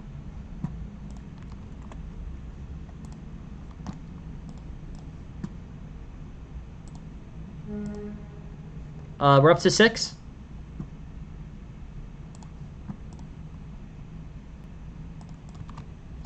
And yeah, let's look at this. So this is a TK playing another master as white. TK faces off against c5 and d6, knight to f6, knight to c3, a6, bishop to e2. E5, knight f3, bishop to e7, bishop to e3, castles, h3. And basically here, what I would say is that this ends up being an idea that that white has. Basically pressure on d6 I think is pretty solid. But yeah, e4, c5, knight to f3, d6, d4, knight takes. We're in a kind of mainline Sicilian Najdorf position, a Najdorf d6 and knight to f6 structure. Nothing too exciting. a6. Opposensky variation, didn't know the name of that. But yeah, bishop to e2, e5, knight to f3, bishop to e7. And then bishop to e3 is the real kind of sidestepping move here. I think bishop to g5 is probably better. Bishop to c4 is also actually playable here. You know, I always go on that tangent about how the bishop facing on c4 is bad against an unplayed, is bad in the Sicilian. But if e5's been played in the Sicilian, then bishop to c4 is no longer a weak diagonal.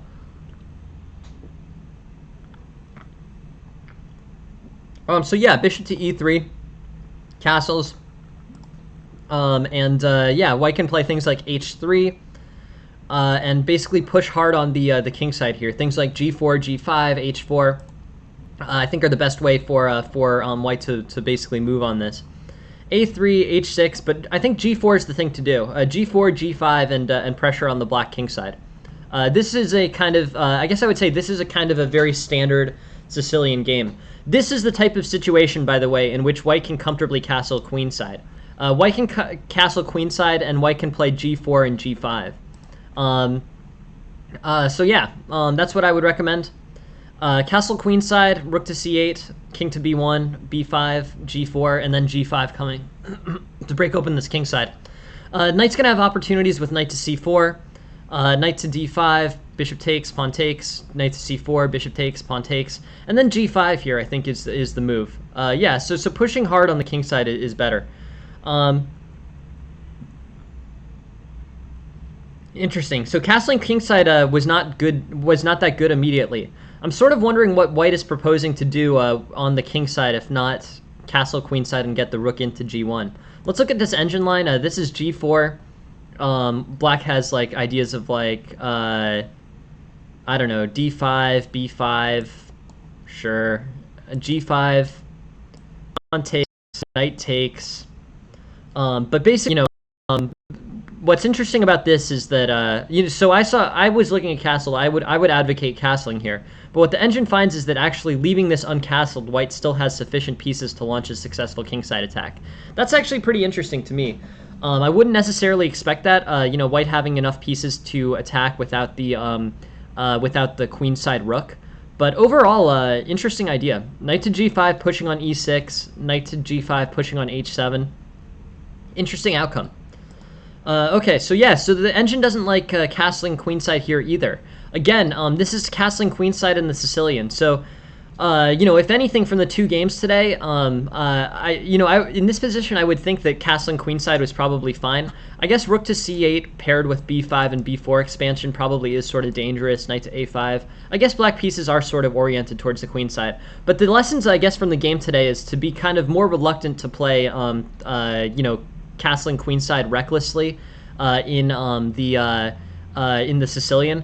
We're seeing two games today where it was very costly for white to castle queenside in the Sicilian. Bishop takes, pawn takes. Interesting. Although this one, especially the second one, is more surprising to me. But the engine recommends attacking on the king side as white, leaving the king uncastled and not starting any king side and not moving the king over to the king side. But I do agree. At this point, white's king safety is not too fantastic. c3, queen to d5, knight d2. All of this looks fine. Queen takes, pawn takes. Sure. I think basically white is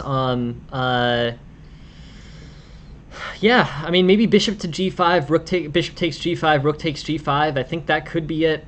Also pressure ideas like c4, c5, those could be good. But now it's like an even rook and pawn endgame. Interesting way that this turned out. Actually, good play by white to neutralize all this. I think black kind of mismanaged this attack, to be honest. At this point, black's showing an eval advantage of almost 3. And here, this kingside looks really compromised. So, anyways, rook to b7, knight to d5, rook to b8. I think this puts a lot of pressure on white. So, anyways, really interesting. After rook hg1, rook fb8 is going to double rooks on the b file, and yeah, very interesting. Very interesting game, and yeah. Cool. All right, we're up to 9 players in the Chess 960 tournament. This is starting in 5 minutes. I'm gonna stream it. We'll see. This will be the first one that we do, And yeah, I don't know if I mean, I don't know. I don't want to get ahead of myself, but I may not play all of it. Not sure. Anyways, it'll be fun. We'll stream it, and there's 10 players. Great. So yeah, thank you very much for joining Unconquered. Thanks very much for joining. This will be really cool. We'll see how it goes, and yeah. Cool. Arenas are great. I like how an arena, really gives chances to everybody. So anyways, this king to h7, queen to c2, rook to g8. This white actually did a great job neutralizing that pretty dangerous queenside attack to get his king safety better again. In this rook and pawn endgame, black looks a little bit better. Black is a pawn up. I think I think this extra pawn for black is going to be good. This king takes h6 was important. White I think should be pretty comfortable here. Or black should be pretty comfortable here. White's threats aren't really going anywhere, and black's going to be able to attack on using the g file. Rook h2, king e1 is a blunder, allowing g3. Now rook gets this b2. So I think here, honestly, black is in a good position. But I think that there are vulnerabilities on white's side. I think white can't be attacking pieces here. White can't really play this for a win. I think white has to sort of, aim for a draw here and be very careful with the advancement of pieces and the entry of black's rook into the position. Let's look at what the engine does, but I'm guessing that it's probably going to steer the king towards g2. But yeah. Yeah, I think if white gets the king over to g2 quicker, then he's in much better position. So let's look. Rook to a4 threatens that pawn. King to f5. Rook takes g4. All right. I guess just the immediate waste of tempo. I guess the tempo is really important here. The rook moving to c4 as opposed to a4 and threatening the pawn loses white a tempo. So yeah. Interesting.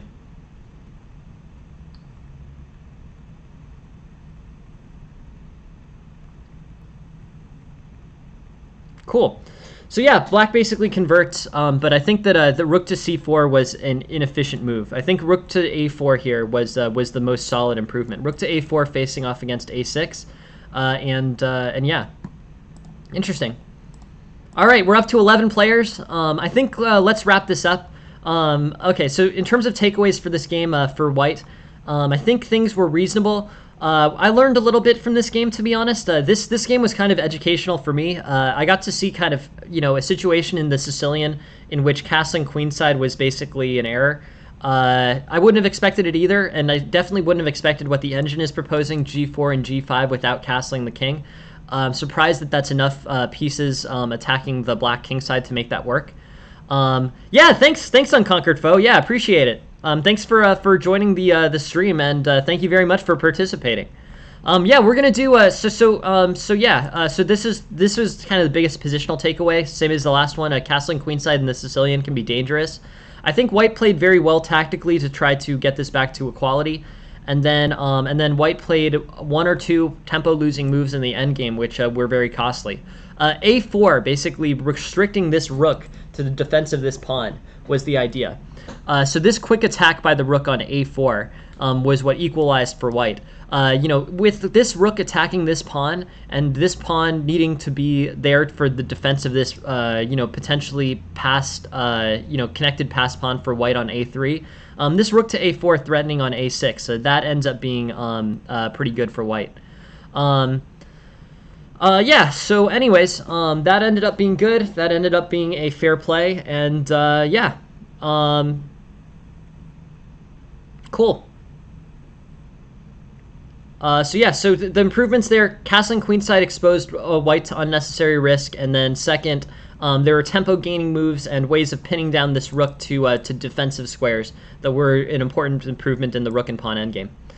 Anyways, let's wrap up the stream. Thank you all very much for playing, and we're getting started. All right, so this is a tournament, a 12 player arena. Starts in 10 seconds and ready to go. This is the first one. Thank you all very much for playing, and we're going to do this as a post-stream. Yeah, good luck, everyone. Thank you very much for joining the stream, and thank you very much for playing. We're taking a look at this. Okay, so really interesting stuff. Okay, so I don't know chess 960 that well, so that's the first thing.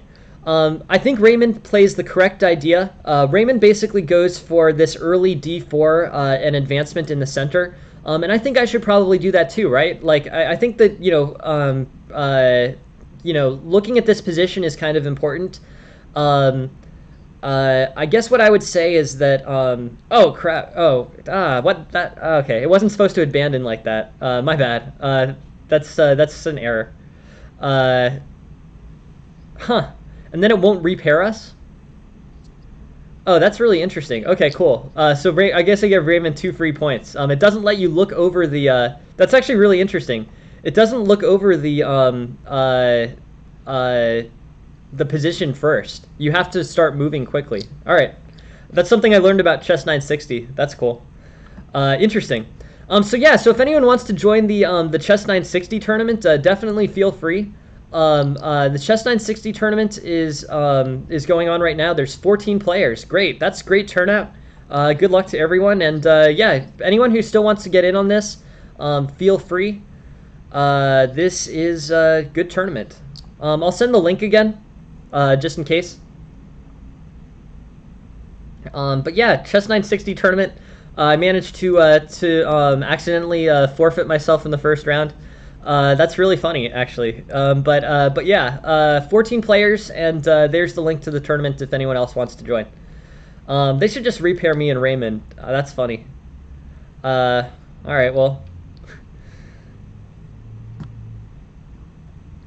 Let's observe somebody's game.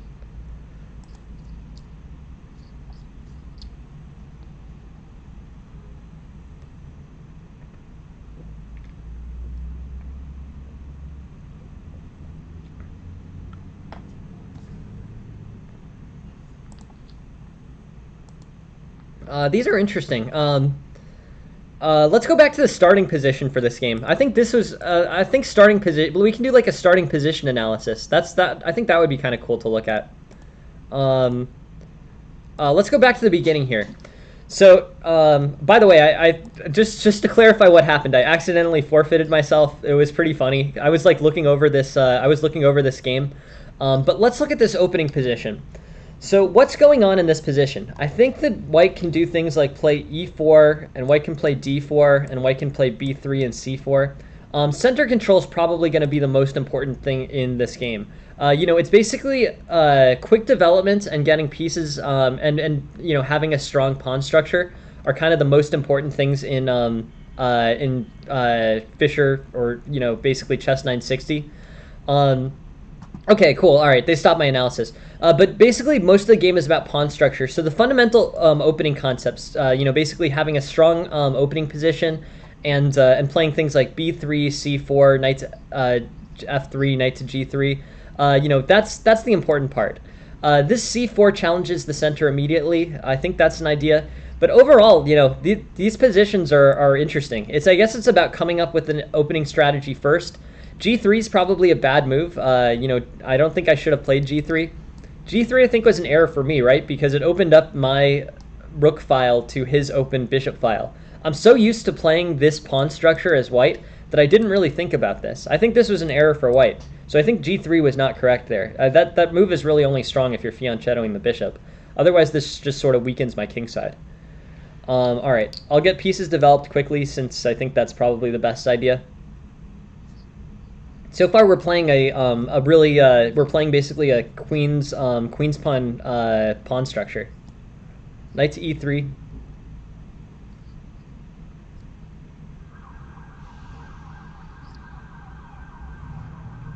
I'm also gonna have to remember how to castle on this interface.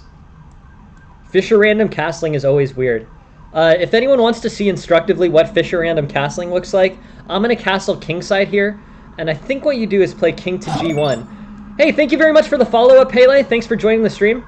But yeah, castling kingside here, I think this will work. Yeah. No, no, no. I don't. Uh, I, I'm trying to figure out how to castle here.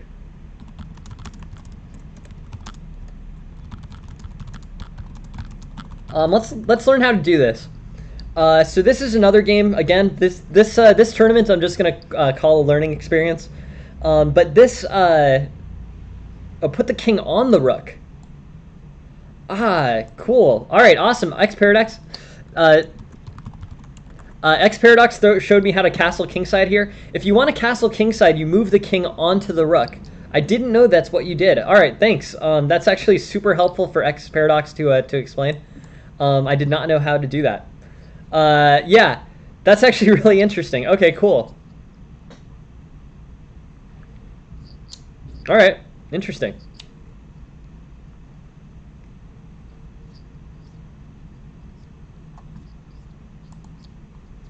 So yeah, so I guess I'm just gonna go for things that kind of uh,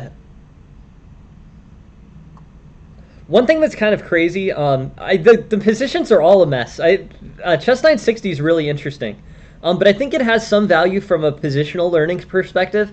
It's less focused on like what the opening moves are and more focused on how you can kind of, control the main ideas are the same. Like control the center, maintain a good pawn structure.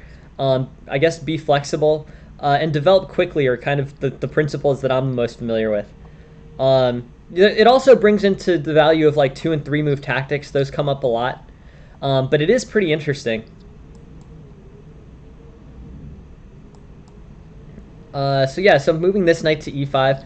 If anyone is new and anyone wants to join the tournament, the link to the tournament I can send. It's here. Yeah, all of these positions are crazy. I'm thinking pawn. I don't know. The bishops start off in fianchetto positions often. That's unusual.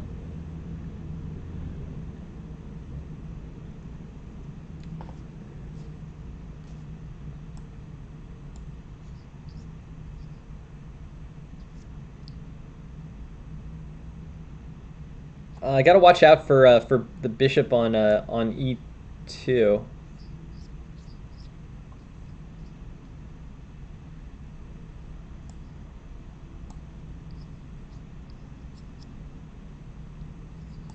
These are really interesting positions. I don't know.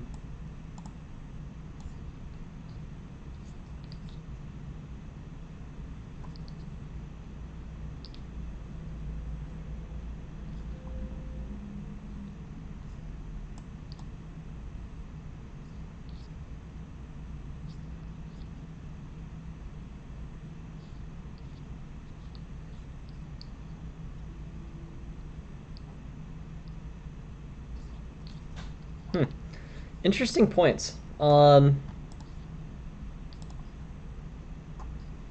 Maybe queen to d3.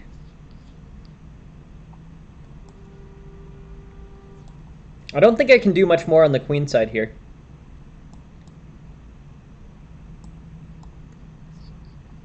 I don't think my strat. I think I should probably just trade down if I can.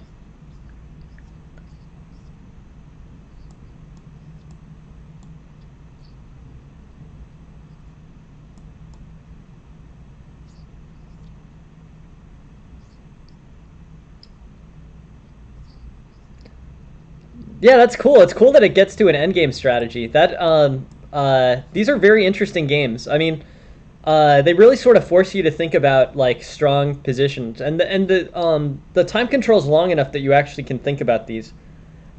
It's been a long time since I played Chess 960, so yeah. Overall, this is interesting, but I think it's mostly focused on pawn structure and healthy piece placement.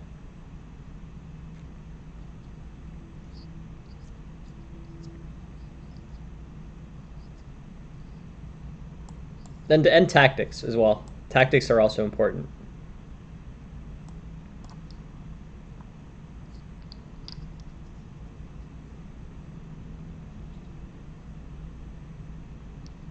But yeah, this is sort of starting. This looks like is sort of starting to look like an actual chess game. It took 25 moves, but now I can sort of see it.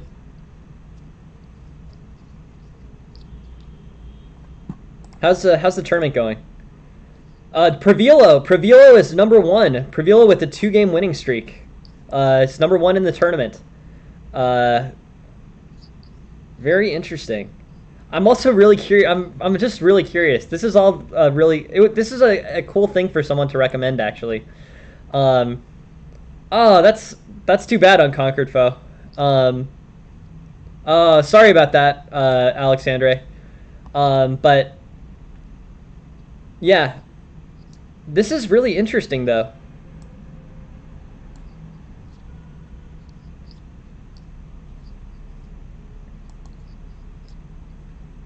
I'm I'm I'm impressed.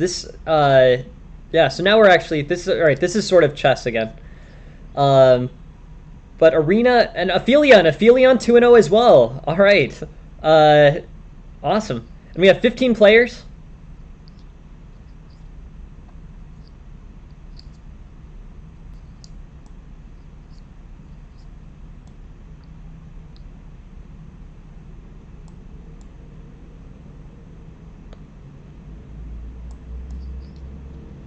This is so interesting.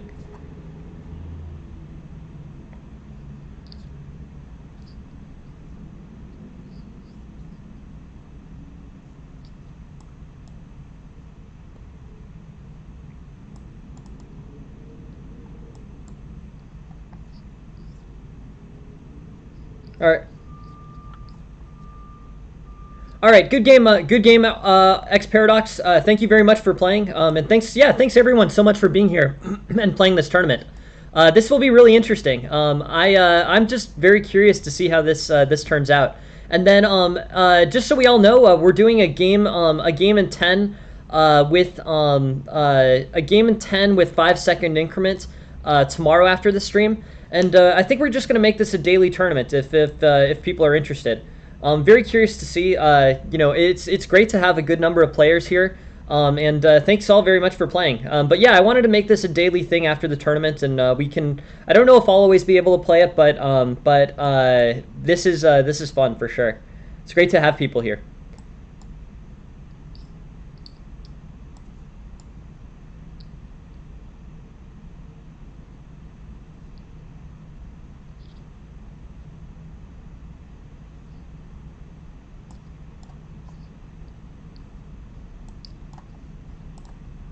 All right, 3 people with 5.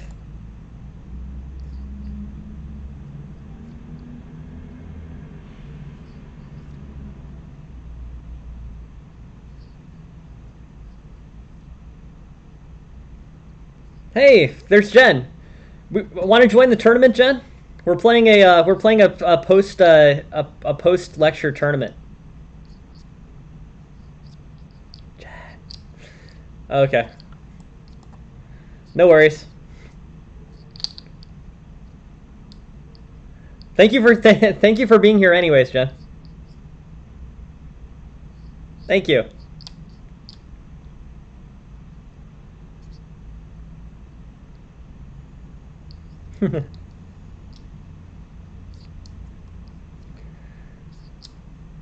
Let's see. Anyone up to 7 points yet?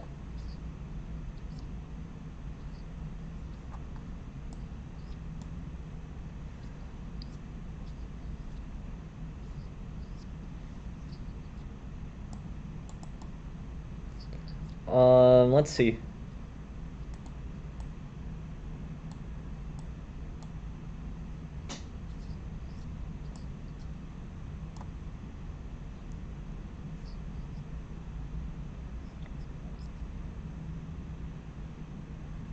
Queen to a4.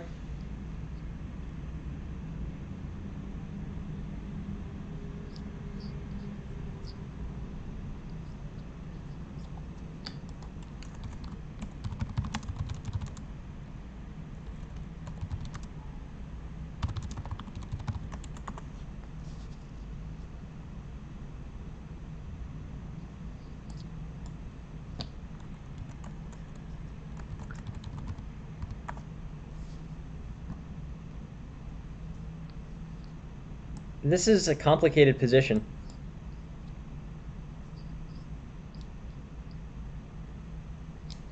Let's see. What? Let's look at this. Let's look at this queen side here. I'm kind of nervous about this position. Wow, Raymond L up to 3-0 or 9 points. Jen knows. Jen is a musical theater aficionado, so she really knows this stuff.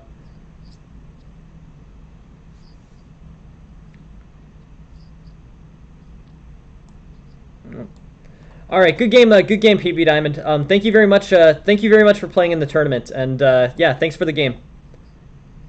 I'm only gonna be I'm only gonna play a few more, I think, but let's see.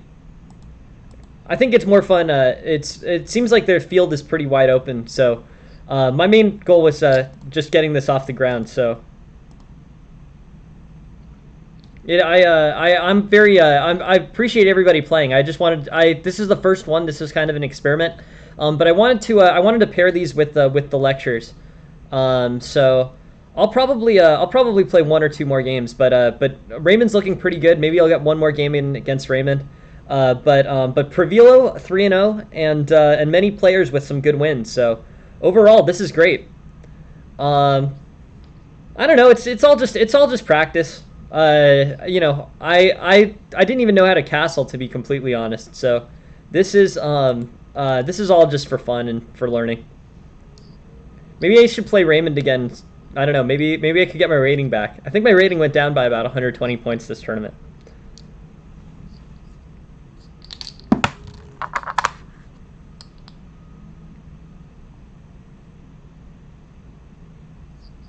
Yes, I have the ghost. The ghost is my my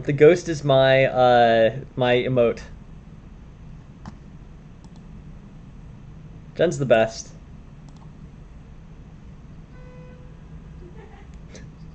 um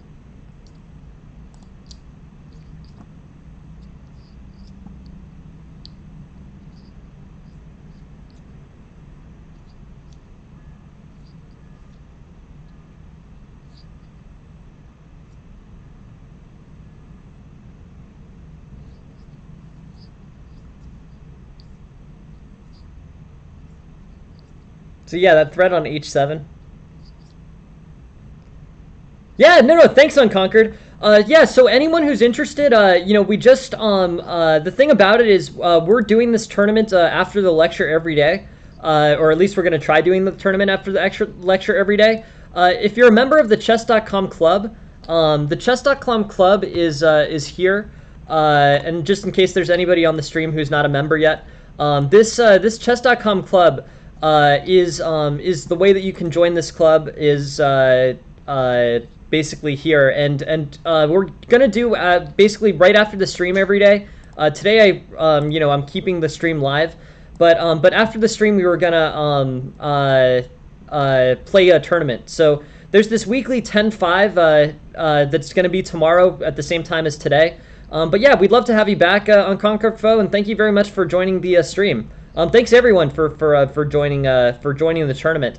And yeah, we're gonna see if we can make this a daily thing, make it our own kind of chess club type thing, and I think that'll be a lot of fun. Everyone will get to kind of play everybody multiple times, and it should be cool.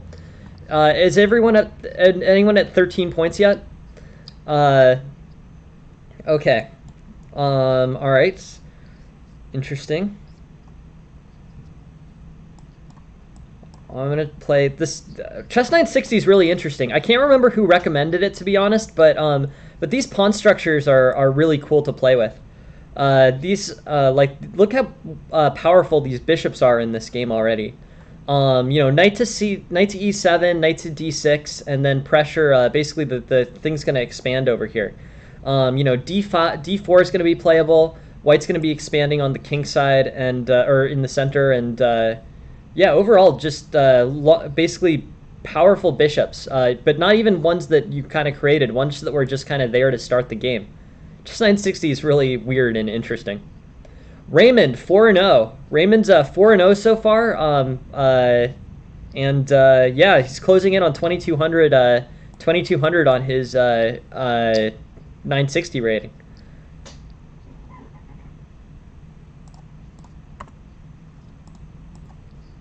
No, Raymond's playing well. I'm not sure I can catch. I guess there's still plenty of time, but playing well.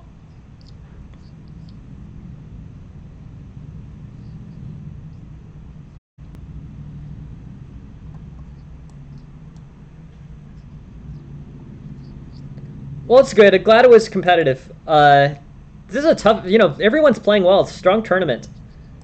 Uh,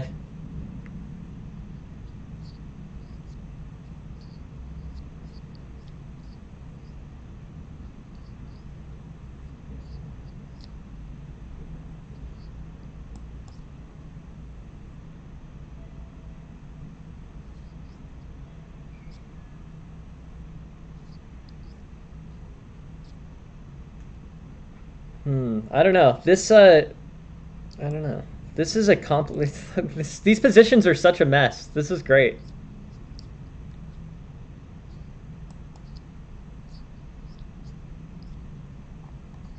I think I'll make the next game my last one.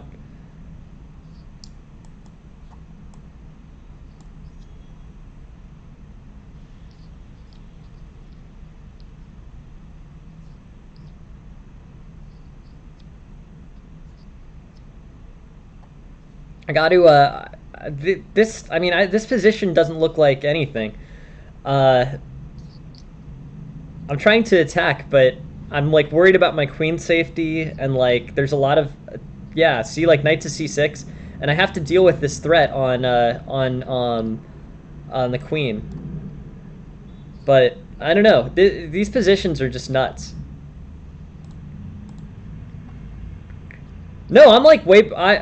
Honestly, I'm not so. I don't know how to play this tournament. It looks like Aphelion and Raymond are having a good game, but I'm gonna play. I'm gonna play one more, and then I'll close out the stream. But yeah, this has been really cool. This is great. Great tournament. Great yeah, great turnout, and thank you all very much for playing in it. So yeah, this is very cool for a first try. Thanks to whoever recommended Chess 960. This too created a very interesting, set of games to look at. But yeah, really cool, and yeah, I guess we'll be doing this. We'll be doing this post lecture in the mornings from now on. I don't know if I'll always be here for it, but definitely like turning this. We can basically have our own little club here. 17 players is great. That's a great turnout. That's a lot of players and enough to have a tournament basically. So yeah, overall, really happy with this. Interesting. Thanks, Unconquered Foe. Yeah, thanks. I hope you join us for future streams. And yeah, we're just getting this. We're just getting this chess tournament infrastructure set up. So thanks a lot for being here, Unconquered Foe, and thanks for joining. Yeah. No, thanks.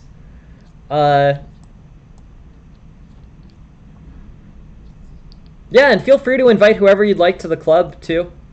However,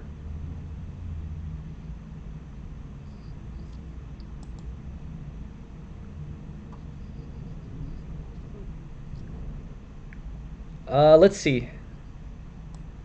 I'm trying to come up with a tactic here, but I'm not sure if this is gonna work.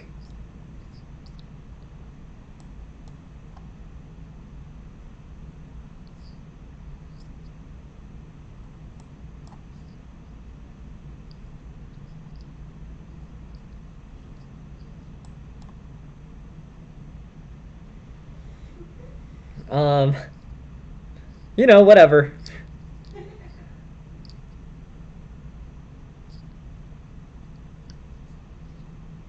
Jen is the best.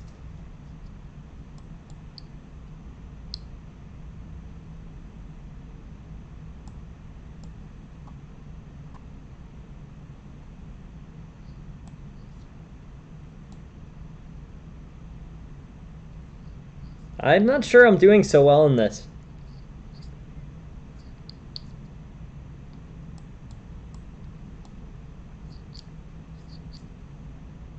Yeah, no, he's playing well. I overplayed my tactic. These games are difficult.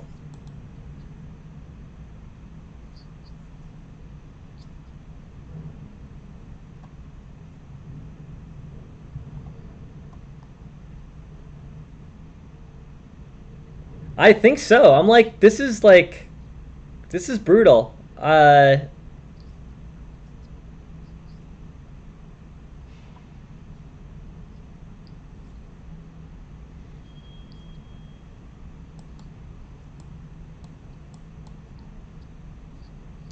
don't even know what to do.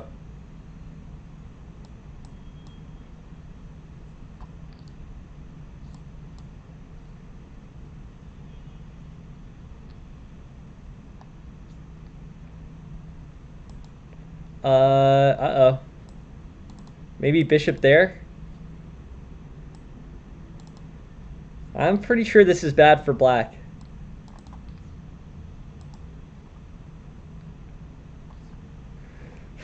All right, that was gross. Sorry about that, Lefty. Thank you for playing. That was pretty gross. But thanks, Lefty very clearly was about to win. But thank you very much for the game, Lefty, and thank you very much for joining the tournament.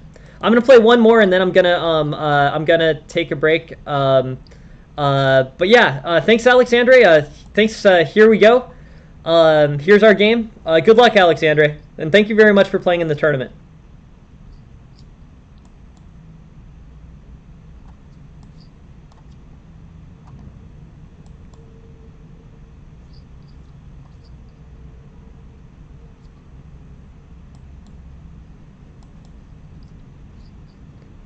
Good luck. I should have lost the last one. My opponent played excellently in the last game, and I totally blew my attack. And Raymond is playing well. Raymond is in this to win this. He's up a good amount on the field.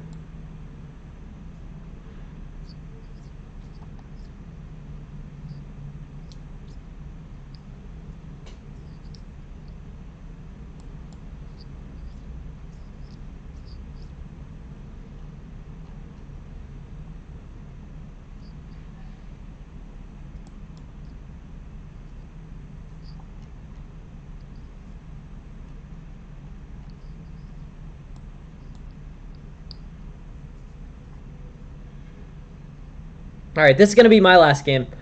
Um, but yeah, this is great. This is a great turnout, really fun, and yeah, thanks everyone so much for playing. Yeah, let's see.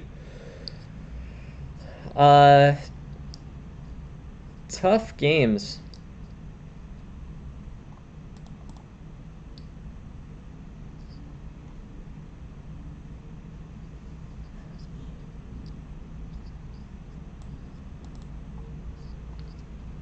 Oops.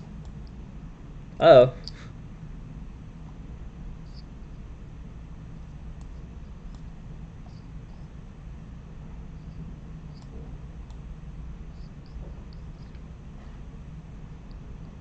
Maybe. I don't know. This is just complicated. I'm not sure exactly what to do.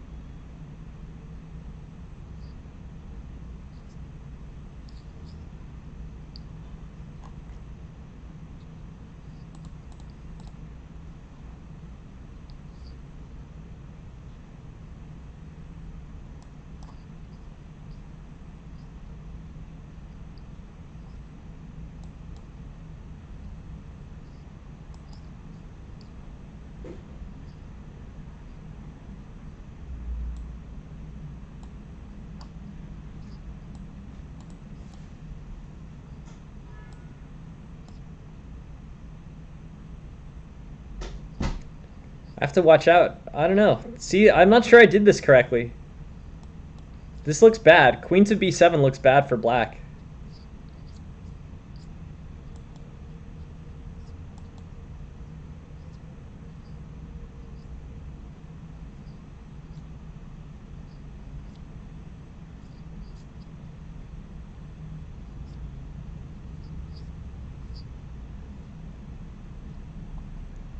Wow, Raymond running away with this.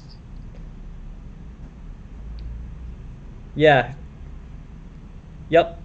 I agree. Yep, that looks pretty good.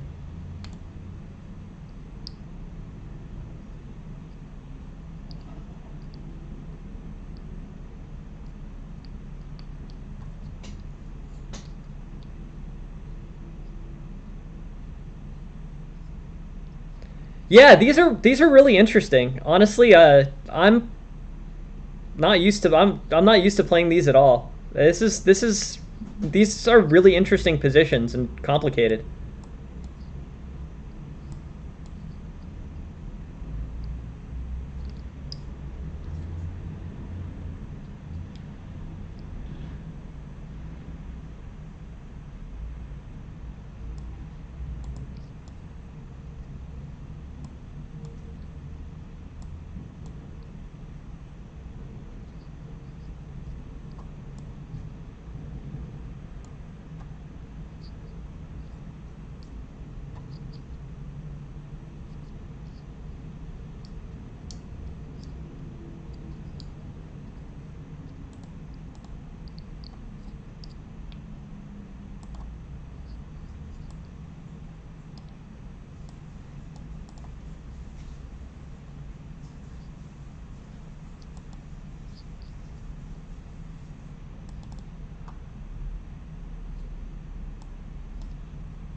Close game.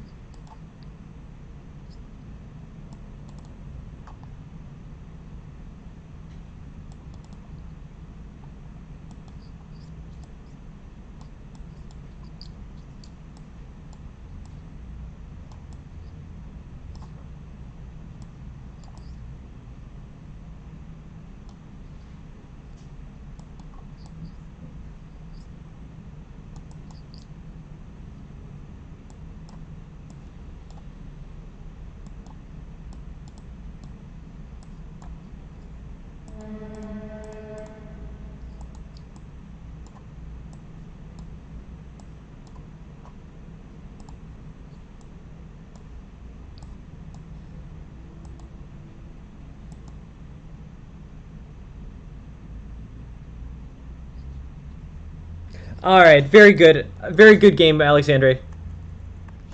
I got so lucky.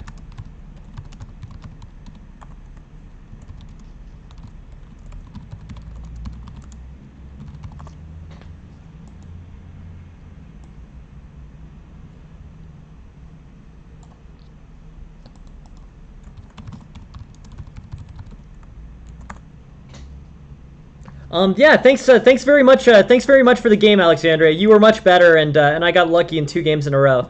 These games are really junky, but anyways, I think we could take a look at the analysis. That was a really intense game, Alexandre. I feel bad. I think you should have won that one.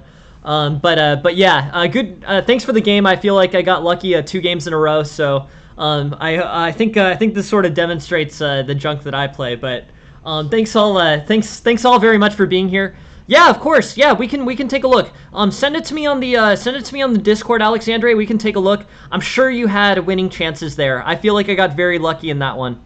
On that note, I'm gonna call it for the day. Since this tournament seems to be seems to be going, and Raymond is playing well. Man, Raymond's in pretty good chance for to win this. Yeah, no, for sure, Alexandre. I mean, I think if we look at that, you're gonna find a bunch of wins. So I got very lucky. Very junky play on my side. But thanks very much for playing. Thanks all very much for being here and for playing this tournament. And the next tournament on the stream is going to be tomorrow at the same time. So thanks all very much for being here. Thanks for joining the stream. And yeah, a few lucky wins by me. Not the best demonstration of me playing, but thanks all. Thanks all for being here, and this was a lot of fun. So I'm gonna wrap this up. Next stream is at 9:35 p.m. Eastern tonight. Good luck, Raymond, on closing out the win on this tournament. Looks like you're playing some pretty good games, and yeah, very cool, fun stuff. But we're gonna match this. We're gonna match tournaments to the end of the stream from now on, and see how that goes. So thanks very much for being here, everybody. Thanks all for playing, and have a good day, everyone. Thanks. Bye.